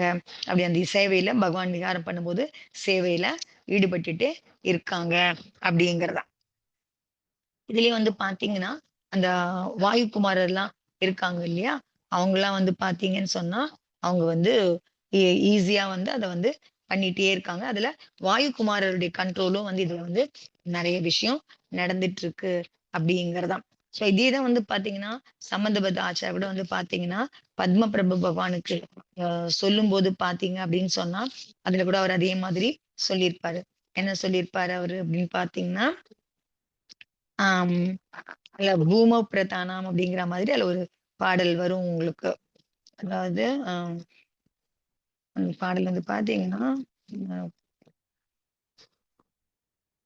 பூமௌ பிரஜானாம் விஜஹர்த்த பூத்யே அப்படின்னு சொல்லிட்டு அது இதே மாரி தான் அதுல. ஸோ யார் வந்து பண்றாங்க? பூமௌ பிரஜானா சொல்லிட்டு அந்த பூமிய வந்து பார்த்தீங்கன்னா, பூமியில இருக்கிற பிரஜைகளும் வந்து பார்த்தீங்க அப்படின்னு சொன்னீங்கன்னா, விஜஹர்த்த பூத்தே அந்த ஜெயிக்கிறதுக்கான அந்த மாதிரி ஒரு நிலைமையில இருக்கிறதுக்கான அந்த மனசுக்குள்ள அந்த சந்தோஷத்த ஏற்படுறதுக்கான அதுல இருந்து பார்த்தீங்கன்னா, அவருடைய பாதங்கள் வைக்க வைக்க பாதாம்புஜக பதித்த மாரதர்பூ அத வச்சு வச்சு அவங்க வந்து இதெல்லாம் எடுத்ததுக்கு அந்த மாறுதற்போ அத வந்து ஜெயிச்சதுக்கு அப்புறமா பூமியில இருக்கிற பிரஜைகள்லாம் வந்து பார்த்தீங்கன்னா, விஜயார்த்த பூத்தி அவங்க ஜெயிக்கிற மாதிரி. ஏன்னா, அங்க வந்து இவங்கள வந்து ஜெயிக்கும்போது மறந்திருப்போம். பண்ற மாரி மக்களுக்குள்ளயும் அந்த மாதிரி உங்களுக்கு ஏற்படுது. சந்தோஷம் அடையறாங்க அப்படிங்கிறது சம்பந்தப்பட்ட ஆச்சாரரும் இதே மாதிரி அவங்க வந்து சொல்றாரு. அந்த இத பத்தி இந்த அதிசயம் பத்தி அவருமே வந்து பேசியிருக்காரு அப்படிங்கிறது தான். என்ன இது? பூமி வந்து உங்களுக்கு வந்து ரத்னமயமா ஆகுறத பத்தி சொல்லிட்டு இல்ல வாயு சம்பந்தமா பார்த்தீங்கன்னு சொன்னா, 3 விஷயம் வந்து ரொம்ப வந்து உங்களுக்கு வந்து முக்கியமா இருக்கு. பவனவாசி தேவர்ல ஆமா. பவனவாசி தேவர்ல அந்த 8வது இருக்கவங்களா இருக்கிற அந்த வாயு குமாரனுடைய இது வந்து 3 விதமா உங்களுக்கு வந்து இருக்கு அப்படிங்கிறதாம். சோ வாயு கூட பார்த்தீங்க அப்படின்னு சொன்னா, உங்களுக்கு வந்து சகுனத்த அம் சொல்றதா கூட உங்களுக்கு வந்து இருக்க முடியும். ஒரு பயணம் பண்ண ஆரம்பிக்கிறீங்க அப்படின்னு சொன்னா, காத்து வந்து உங்களுக்கு வந்து எதிர்காத்து அடிச்சதுன்னு சொன்னா, உங்களுக்கு பயணம் எப்படி இருக்கும்? பிரதிகூலமா இருக்க முடியும் அப்படிங்கிறத அது வந்து சொல்றதுக்கான அது அது ஒரு இதுவா உங்களுக்கு வந்து நிமித்தமா சொல்ல முடியும். சகுனமா கூட அது வந்து சொல்ல முடியும். ஏன்னு சொன்னா, நீங்க ஒரு பயணம் பண்றீங்கன்னா, உங்களுக்கு எதிர்காத்து வரும்பொழுது உங்களுக்கு அது கஷ்டமானதா இருக்க முடியும். அப்படிங்கிறத சொல்ற மாரி. ஆனா இங்கேயும் பார்த்தீங்கன்னா, அந்த மாரி சகுனமாவும் வாயுகுமாரர்கள் பண்ண முடியும் அப்படிங்கிறது. ஆனா இங்க அப்படி கிடையாது. வாயுகுமாரர் என்ன பண்றான்? அந்த வாயுக்கள வந்து அவங்களுடைய கையில கண்ட்ரோல் இருக்கு. அந்த காத்து எந்த திசையில வீசணும், எவ்வளோ மெதுவா வீசணும், எந்த அளவுக்கு பண்ணணும். மந்தமா பகவான் எந்த பக்கம் போறாரோ, அந்த பாதையிலே தான் அவர் எந்த திசையில போறாரோ, அந்த திசை நோக்கி தான் காத்தும் அடிக்கும். எப்படி அடிக்கும்? மந்தமா உங்களுக்கு அந்த காத்து வந்து வீசுது.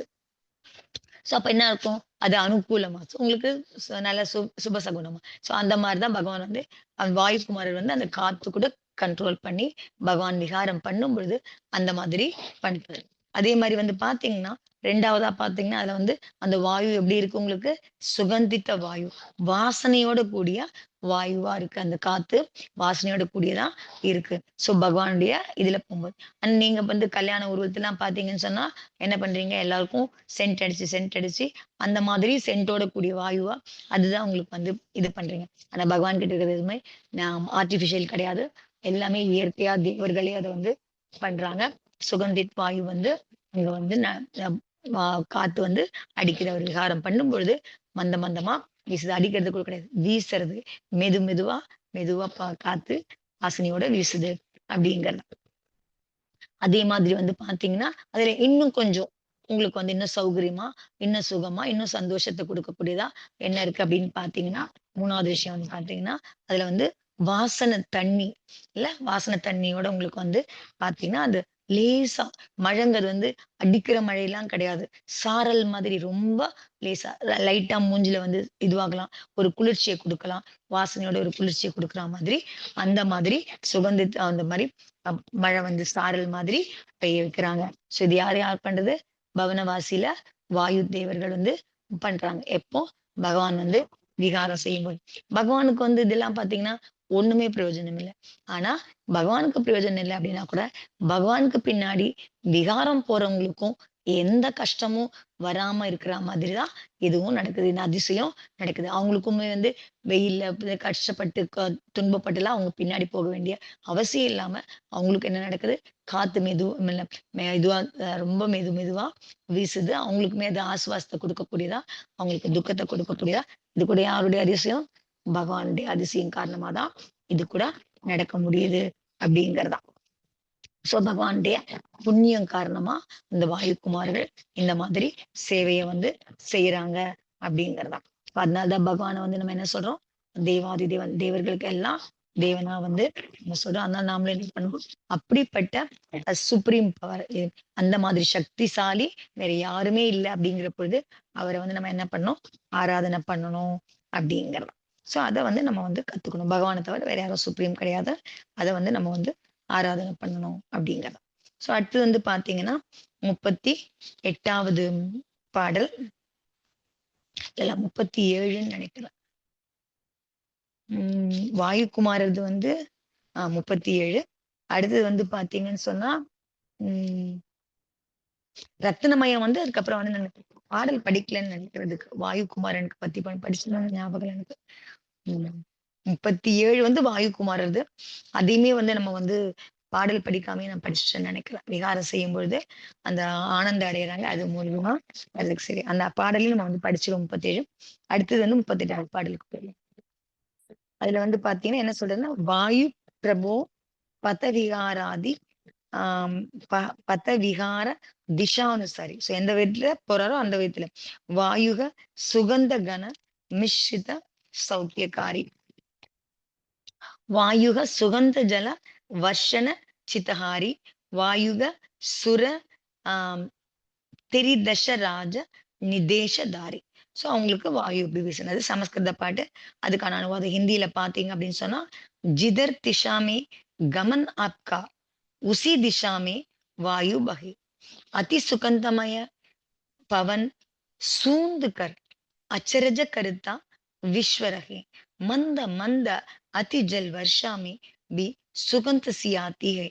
वायुकुमार देव से सेवा இந்திராக்ஞா கருவாத்தி சதா சொல்லுங்க வாயுகுமாரன் இந்திரனுடைய ஆக்ஞையினால பகவானுக்கு வந்து இந்த சேவைய செய்யறாரு அப்படிங்கிறார். சோ அவருக்கு செய்யற சேவை அவங்களோட கூட போறவங்களுக்கும் அந்த சேவையினால கஷ்டம் இல்லாம இருக்கு அப்படிங்கிறதாம். சோ இது வந்து வாயுகுமாரர்களால செய்யப்படுது, பவனவாசி தேவர்களால செய்யப்படுது அப்படிங்கிறதா. இத வந்து தெரிஞ்சுக்கணும். ஸோ எவ்ளோ பகவானுக்கு நடக்கிற அதிசயம், கூட இருக்க பக்தியா பண்றவங்களுக்கும் எவ்ளோ வந்து ஒரு இதுவ குடுக்குது அப்படிங்கிறதையும் நம்ம வந்து தெரிஞ்சுக்கணும். நம்ம வந்து பகவான பத்தியே சரியா தெரியல அப்படிங்கிறதுனால தான், நம்மளால வந்து அவர் மேல வந்து அந்த மாதிரி ஒரு அ முழு சமர்ப்பணத்தோட பண்ற பக்திய நம்மளால பண்ண முடியாம இருக்கு. அதுக்கு காரணம் பகவான் பத்தின சரியான ஞானம் நமக்கு இல்ல அப்படிங்கிறது தான். இப்ப இதுல வந்து பார்த்தீங்கன்னா, அடுத்து வந்து அவருடைய அதிசயத்துல வந்து பார்த்தீங்க அப்படின்னு சொன்னா அடுத்த அதிசயம் வந்து பார்த்தீங்க அப்படின்னு சொன்னா, 38வது பாடல சொல்றது வந்து பார்த்தீங்க அப்படின்னு சொன்னா, அம் பகவான் நடக்கும் விகாரம் பண்ணும்பொழுது, அவர் பாதத்துக்கு கீழ கமலங்கள வைக்கிறாங்க இல்லையா? பகவான் நடக்கும்போதெல்லாம், ஸோ அந்த தாமரை வைக்கிறதும், ஸோ அத பத்தி தான் அங்க வந்து சொல்றாரு. அடுத்த தேவகிருத்த அதிசயத்துல. ஸோ அதுக்கு தலைப்பா என்ன குடுத்திருக்காரு அப்படின்னு பார்த்தோம் அப்படின்னு சொன்னா, சித்த ஹரன் கரி ஸ்துதி. சித்தத்த வந்து உங்களுக்கு வந்து ஹரன் பண்ணக்கூடிய, உங்களுடைய உங்களையே வந்து உங்களுடைய மனச, உங்களுடைய இதய வந்து உங்கள வந்து இது பண்ணக்கூடியதா இருக்கு. உங்கள ஜெயிக்கக்கூடியதா இருக்கு. இந்த விஷயம் அப்படிங்கிறது தான். ஸோ உங்கள ஜெயிக்கக்கூடியதா இருக்கு. எது? இந்த மாதிரி பகவான் நடக்கும்போது, அவர் பாதத்துக்கு கீழ வைக்கிற மலர்கள், தாமரை மலர்கள், தேவர்கள் வைக்கிறது, அப்புறம் பண்ணுது உங்களுக்கு அப்படின்றதா இருக்கு. ஸோ அப்ப வந்து பார்த்தீங்கன்னா, ஆ ஞாசோகி. ஆனா இந்த ஞாசம் வந்து பார்த்தீங்கன்னா, எல்லாத்துலயுமே வரும் உங்களுக்கு. ஸோ அந்த எல்லா அந்த எப்ப வந்து உங்களுக்கு வந்து பாதச்சரணுக்கு கீழ அந்த தாமரை வைக்கிறத பத்தி பேசுறாங்களோ, அப்ப அந்த பாடல்கள்ல வந்து பார்த்தீங்கன்னா, இந்த ஞாசங்கிற சொல் வந்து வந்துட்டே இருக்கும். ஏன்னு சொன்னா உங்களுக்கு வந்து இது எதனால இத பத்தி இது சொல்றாங்க அப்படின்னு சொன்னா, கமன் பண்ற விதம், பகவான் எப்படி வந்து விகாரம் பண்றாரு அப்படிங்கிறத குறிக்கிறதா வந்து இந்த நாசங்கிற சொல் வந்து நமக்கு வந்து குறிப்பிடுறதா வந்து இருக்கு அப்படிங்கிறது. அதனால இது வந்து சரீரத்துல வந்து பாத்தீங்கன்னா, நம்ம பார்த்தோம் ஆபாலாம் இருக்கு உங்களுக்கு. அதுல வந்து அந்த எவ்வளவு வேறுபாடு இருக்கு மத்த உயிர்கள் கிட்ட இருக்கிறதும். இந்த வித்தியாசம்லாம் வந்து எப்படி வருது அப்படின்லாம் பார்த்தோம் அப்படின்னு சொன்னா, மனிதன் பார்க்கறதுக்கு வேணா பகவான் வந்து மனுஷ ஆக்கிருதி மாரி தான் இருக்காரு. மனுஷன்னு தான் சொல்றோம். சரீரமும் ஔதாரிக சரீரம் தான் சொல்றோம்.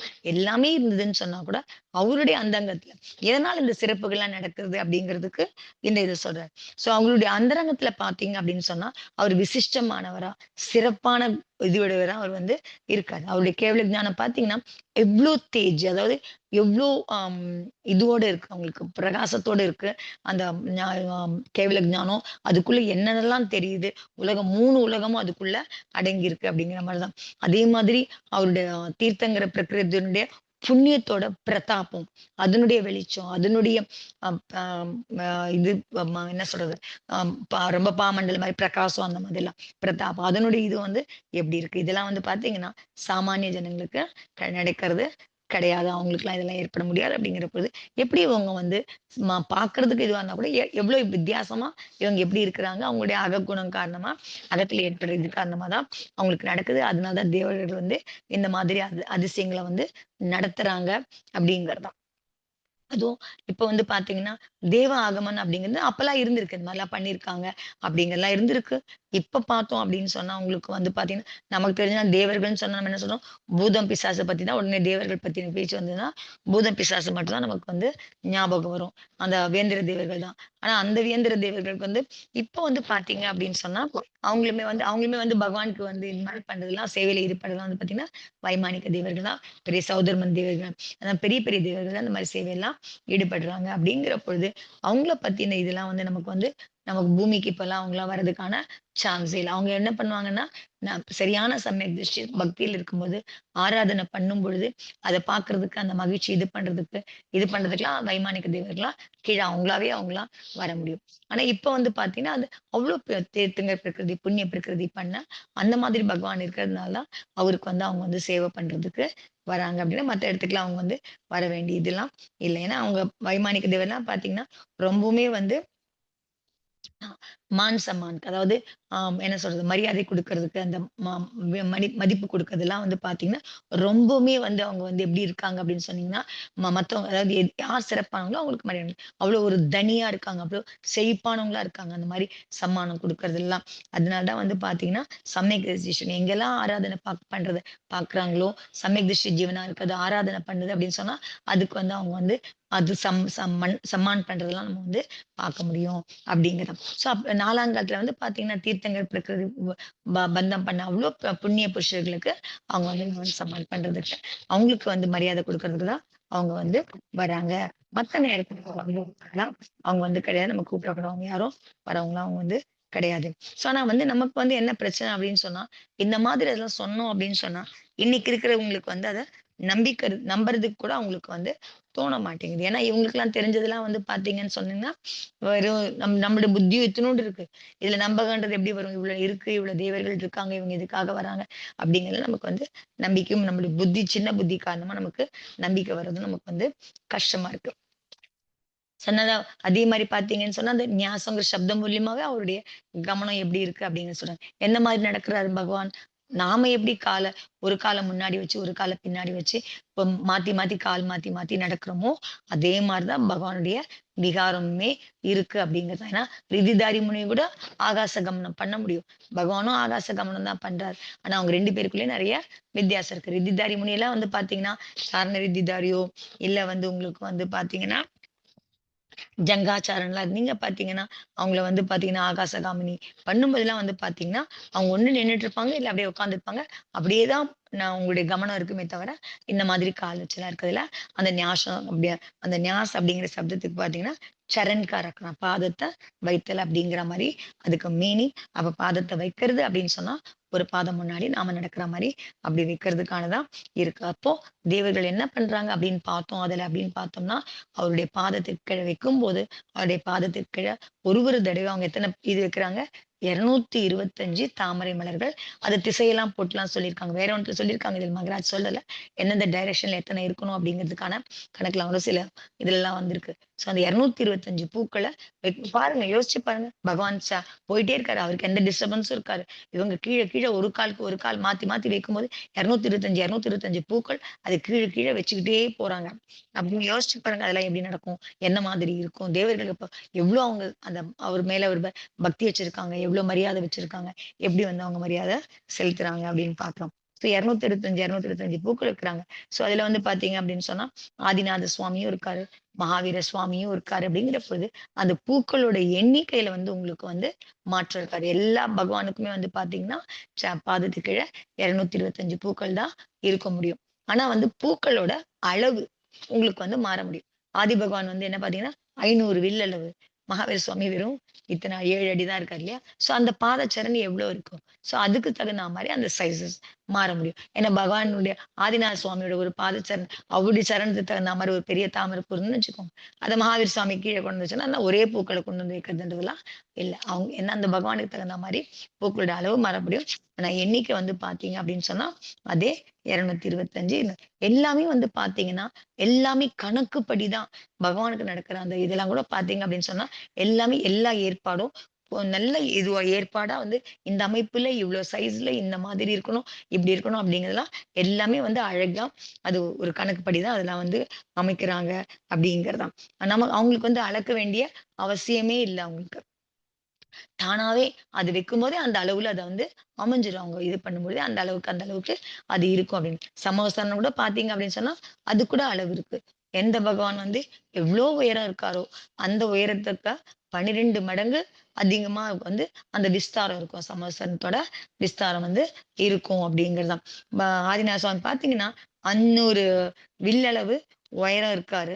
அவருடைய சமோசனம் வந்து பார்த்தீங்கன்னா, என்ன இருக்கு அப்படின்னு பார்த்தீங்கன்னா, 12 யோஜனை அளவுக்கு உங்களுக்கு வந்து ரொம்ப அதிகமா இருக்கு. நமக்கு வந்து அது எவ்ளோ தூரம் பரவி இருக்கு அப்படின்னு கூட நமக்கு வந்து சொல்ல வந்து தெரியவே தெரியாது அப்படிங்கிறது தான்.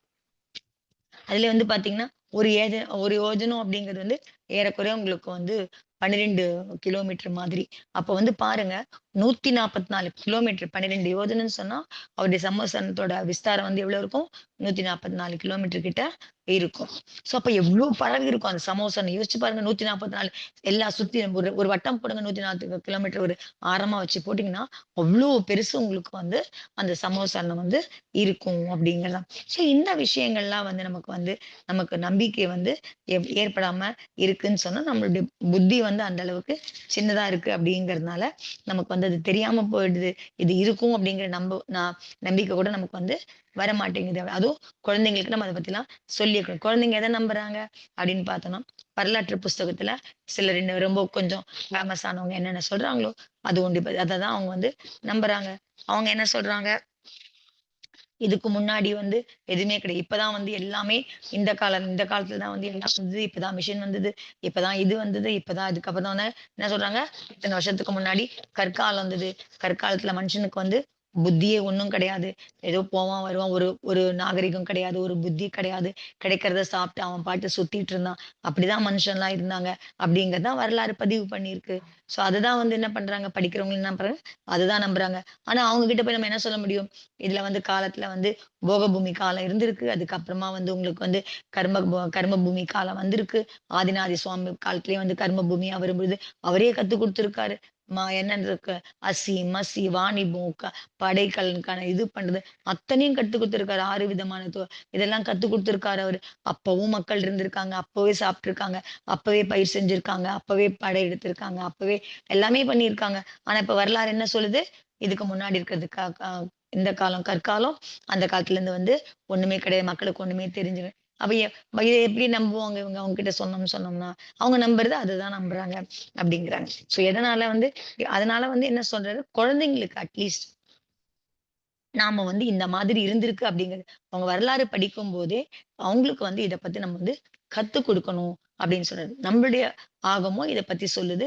இது ஒரு நிலை இருக்கு அப்படிங்கிறத கத்துக் குடுத்தோம் அப்படின்னு சொன்னா, ஓகே. வரலாறு வந்து அவங்களுக்கு என்ன புத்தி இருக்கோ, எந்த அளவுக்கு அவங்களுக்கு பார்க்க முடிஞ்சதோ, அந்த அளவுக்கு அவங்களால வந்து இந்த அளவுக்கு தான் பேச முடியும். அவங்களால வந்து எல்லா காலத்துல முன்னாடி நடந்ததெல்லாம் அவங்களுக்கு பேசத் தெரியாது. அவங்களுக்கு இருக்கிற புத்திய வச்சுக்கிட்டு அப்படிங்கிறனால, இது ஆகமங்கள் இது மாரி சொல்லும்பொழுது ஸோ இது நடந்திருக்கு. இதுவும் உண்மை அப்படிங்கிற மாரி அவங்களுக்குள்ள பதிய வைக்கணும் அப்படிங்கிறதான். ஆனா நம்ம குழந்தைங்கள வந்து கான்வென்ட் ஸ்கூல்ல கொண்டு போய் போட்டு எத கத்துக்கிறாங்க, தப்பு தப்பா கத்துக்கிறாங்க.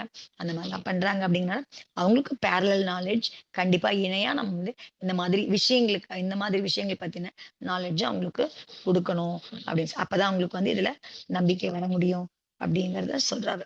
மீதி வந்து நம்ம வந்து அடுத்த கிளாஸ்ல பார்க்கலாம்னு நினைக்கிறேன். ஓகே. ம். சமயதர்ஷன்ப்பா. Thank you aunty. நல்லா இருந்தது. நான் ரொம்ப தியானம் எப்படி பண்ணணும்ன்றது ஐ மீன் எப்படி அது சொல்லியிருக்காரு. எல்லாருமே சொல்றாங்கல்ல, நான் பக்தி பண்றேன். எனக்கு எதுவுமே நடக்கல அப்படின்னு சொன்னா, அப்ப நம்ம பண்றது பக்தி இல்லங்கிறத புரிஞ்சுகிட்டு, எப்படி பக்தி பண்ணணும்னு தெரிஞ்சுக்கிட்டு பக்தி பண்ணோம் அப்படின்னு சொன்னா, எப்படி நம்மளால சந்தோஷமா, அமைதியா இருக்க முடியும்?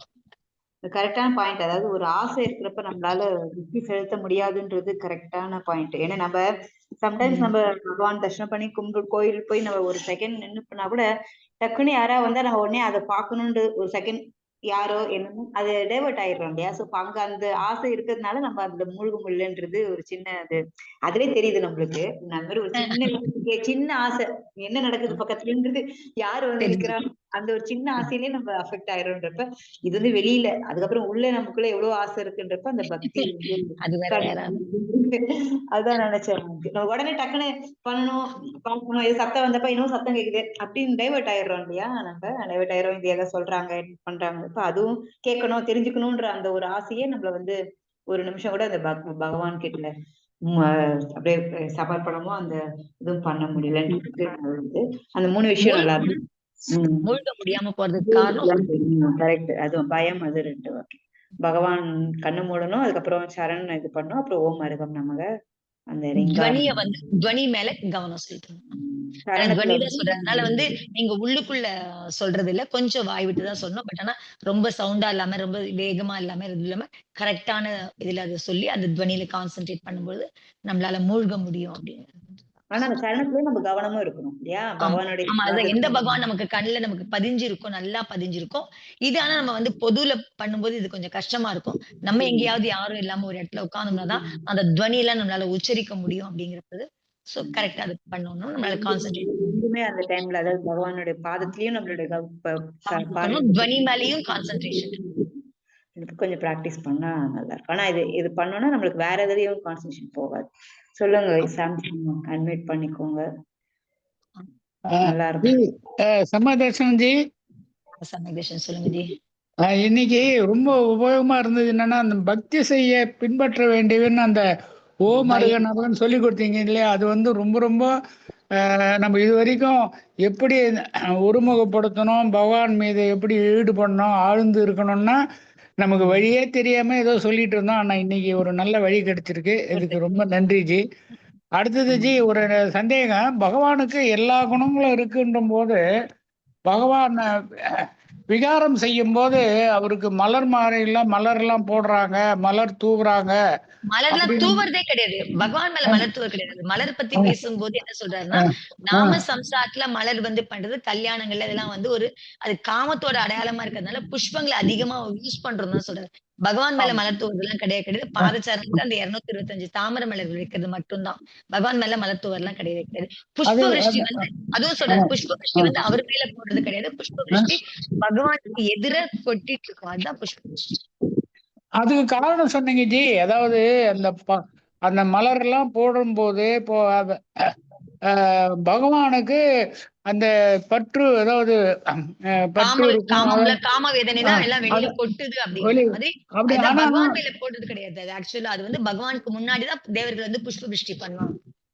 பகவானுக்கு அதெல்லாம் இல்லையா ஜி? பகவானுக்கு இந்த உணர்ச்சிகள்லாம் இருக்காது இல்லையா? அதெல்லாம் விட்டுட்டு தானே பகவான் ஆயிருக்காங்க. பகவான் ஆயிருக்காரு. அதனுடைய வெளிப்பாடா இது புஷ்ப விருஷ்டி பார்க்கும்போது அவர்கிட்ட இந்த குணம் எல்லாம் போயிடுச்சு. அதனால இந்த புஷ்ப விருஷ்டி அதனுடைய அடையாளமா இருக்கு அப்படின்னு சொல்றாரு. ஓ சரி சரி. போயிடுச்சு அப்படிங்கறத காமிக்கிற அடையாளமா அந்த பூக்கள் கொட்டுறது அவருடைய அந்த கர்மங்கள்லாம் கொட்டுது இல்லையா? அது கர்மம் அவருக்கு இதெல்லாம் அந்த கஷாயம் எல்லாம் கொட்டிடுச்சு இல்லையா வெளில? சோ அந்த கஷாயம் கொட்டுறதுடைய அடையாளமா அந்த பூக்களுடைய விஷயம் இருக்கு. அந்த மாதிரி பாக்குறதுக்கு தோணுது அப்படிங்கிற மாதிரி சொல்றேன். அதாவது பகவானுகிட்ட அதெல்லாம் இல்ல, எல்லாம் கொட்டி போச்சுன்றதுக்கு அத ஒரு அடையாளமா அதை போடுறாங்க. சரிங்க ஜி. நான் வேற விதமா எடுத்துட்டேன். அதை கொட்டுறதே பகவானுகிட்ட இருக்கிறத மீதி ஏதாவது 1-2 இருந்துச்சுனாலும் அது கொட்டிடும்ன்ற அப்படி அவருக்கு ஆல்ரெடி எல்லாம் கொட்டி போச்சு. அது வெளியில கொட்டியாச்சு. அவர் அது கொட்டுறதுதான் பூக்களா கொட்டுற மாதிரி நம்ம அது கற்பனை பண்றோம். ஏற்கனவே எல்லாம் கொட்டியாச்சு, நிர்மலமா இருக்கிறாரு. ஆனா நம்ம அதை உருவப்படுத்தி பூக்களை பார்க்கும்போது அது என்னவா இருக்குன்னா அவருடைய அந்த வேத கஷாயம் கொட்டுற மாதிரி இருக்கு. வேத கஷாயங்கள் அந்த கருமம் கொட்டுற மாதிரி இருக்கு அப்படின்னு. அப்ப நல்லா விளக்கம் ஜி. நன்றி ஜி. நன்றி ஜி. அப்புறம் ஆண்டி அந்த ஆகாசத்துல நடக்கிறது நம்மள மாதிரி நடப்பாங்க பகவான்றது ஓகே. பட் கால் மாத்தி மாத்தி வச்சுதான் பண்ணுவாங்க. அவங்க விகாரம் அப்படிதான் இருக்கும். ரித்தி தாய்மனைகள்லாம் நடக்க மாட்டாங்க. ஏதோ அது நீங்க ஒரே இடத்துல நிப்பாங்க இல்ல அங்க போவாங்க. இப்ப அந்த சாரண ரித்திதாரி எல்லாம் இருக்காங்க இல்லையா? சாரண ரித்திதாரி, ஜங்கா சாரண ரித்திலாம் வருதுல, ரித்தியில படிக்கிறோம்ல. அவங்களா பாத்தீங்கன்னா ஒருத்தர் உட்கார்ந்துட்டு போறதும் இருக்கும், நின்னுட்டு போற மாதிரி இருக்கும். அவங்க ஆகாச கமன் பண்ணும்போது பாத்தீங்கன்னா நீங்க பாத்தீங்கன்னா அப்படியே அந்த 2 பாதமும் ஒரே மாதிரிதான் இருக்கும். உங்களுக்கு 2 பாதமும் மாத்தி மாத்தி வைக்கிறதுலாம் இருக்காது. அப்படியே மூவ் ஆவாங்க. அப்படியே அந்த ரித்தி காரணமா அப்படியே மூவ் ஆவாங்க. அது அங்கேயே மூவ் ஆவாங்க. அது உட்கார்ந்தபடி இன்னைக்கு ஒரே இடத்துல போய் அங்கேயும் மூவ் ஆவாங்க. பட் 2 காலம் ஒன்னா மூவ் ஆகும். மாத்தி நம்மள மாதிரி நடக்க மாட்டாங்க. ஆமா. அதான் அப்படியே இருக்கும். ஆனா நம்மள மாதிரி சாதாரண நட மாதிரி அங்க இருக்காது. அப்படியே நீங்க ஒரு ஷீட்ல இருந்து அப்படியே நவுத்திட்டே போனா எப்படி இருக்குமோ அந்த மாதிரி இருக்கும். Okay okay. அதான் அப்படிதான் படிச்சோம். அதான் எனக்கு டவுட் இந்த இடத்துல சரியா புரியுது. Okay aunty, thank you. புரிஞ்சுது. அடுத்த வாரம் பார்க்கலாம் ஆண்டி. சமயக் தர்ஷனம் எல்லாருக்கும் தேங்க்யூ. பாய்மா. எல்லாருக்கும் சமயக் தர்ஷன். தேங்க்யூ.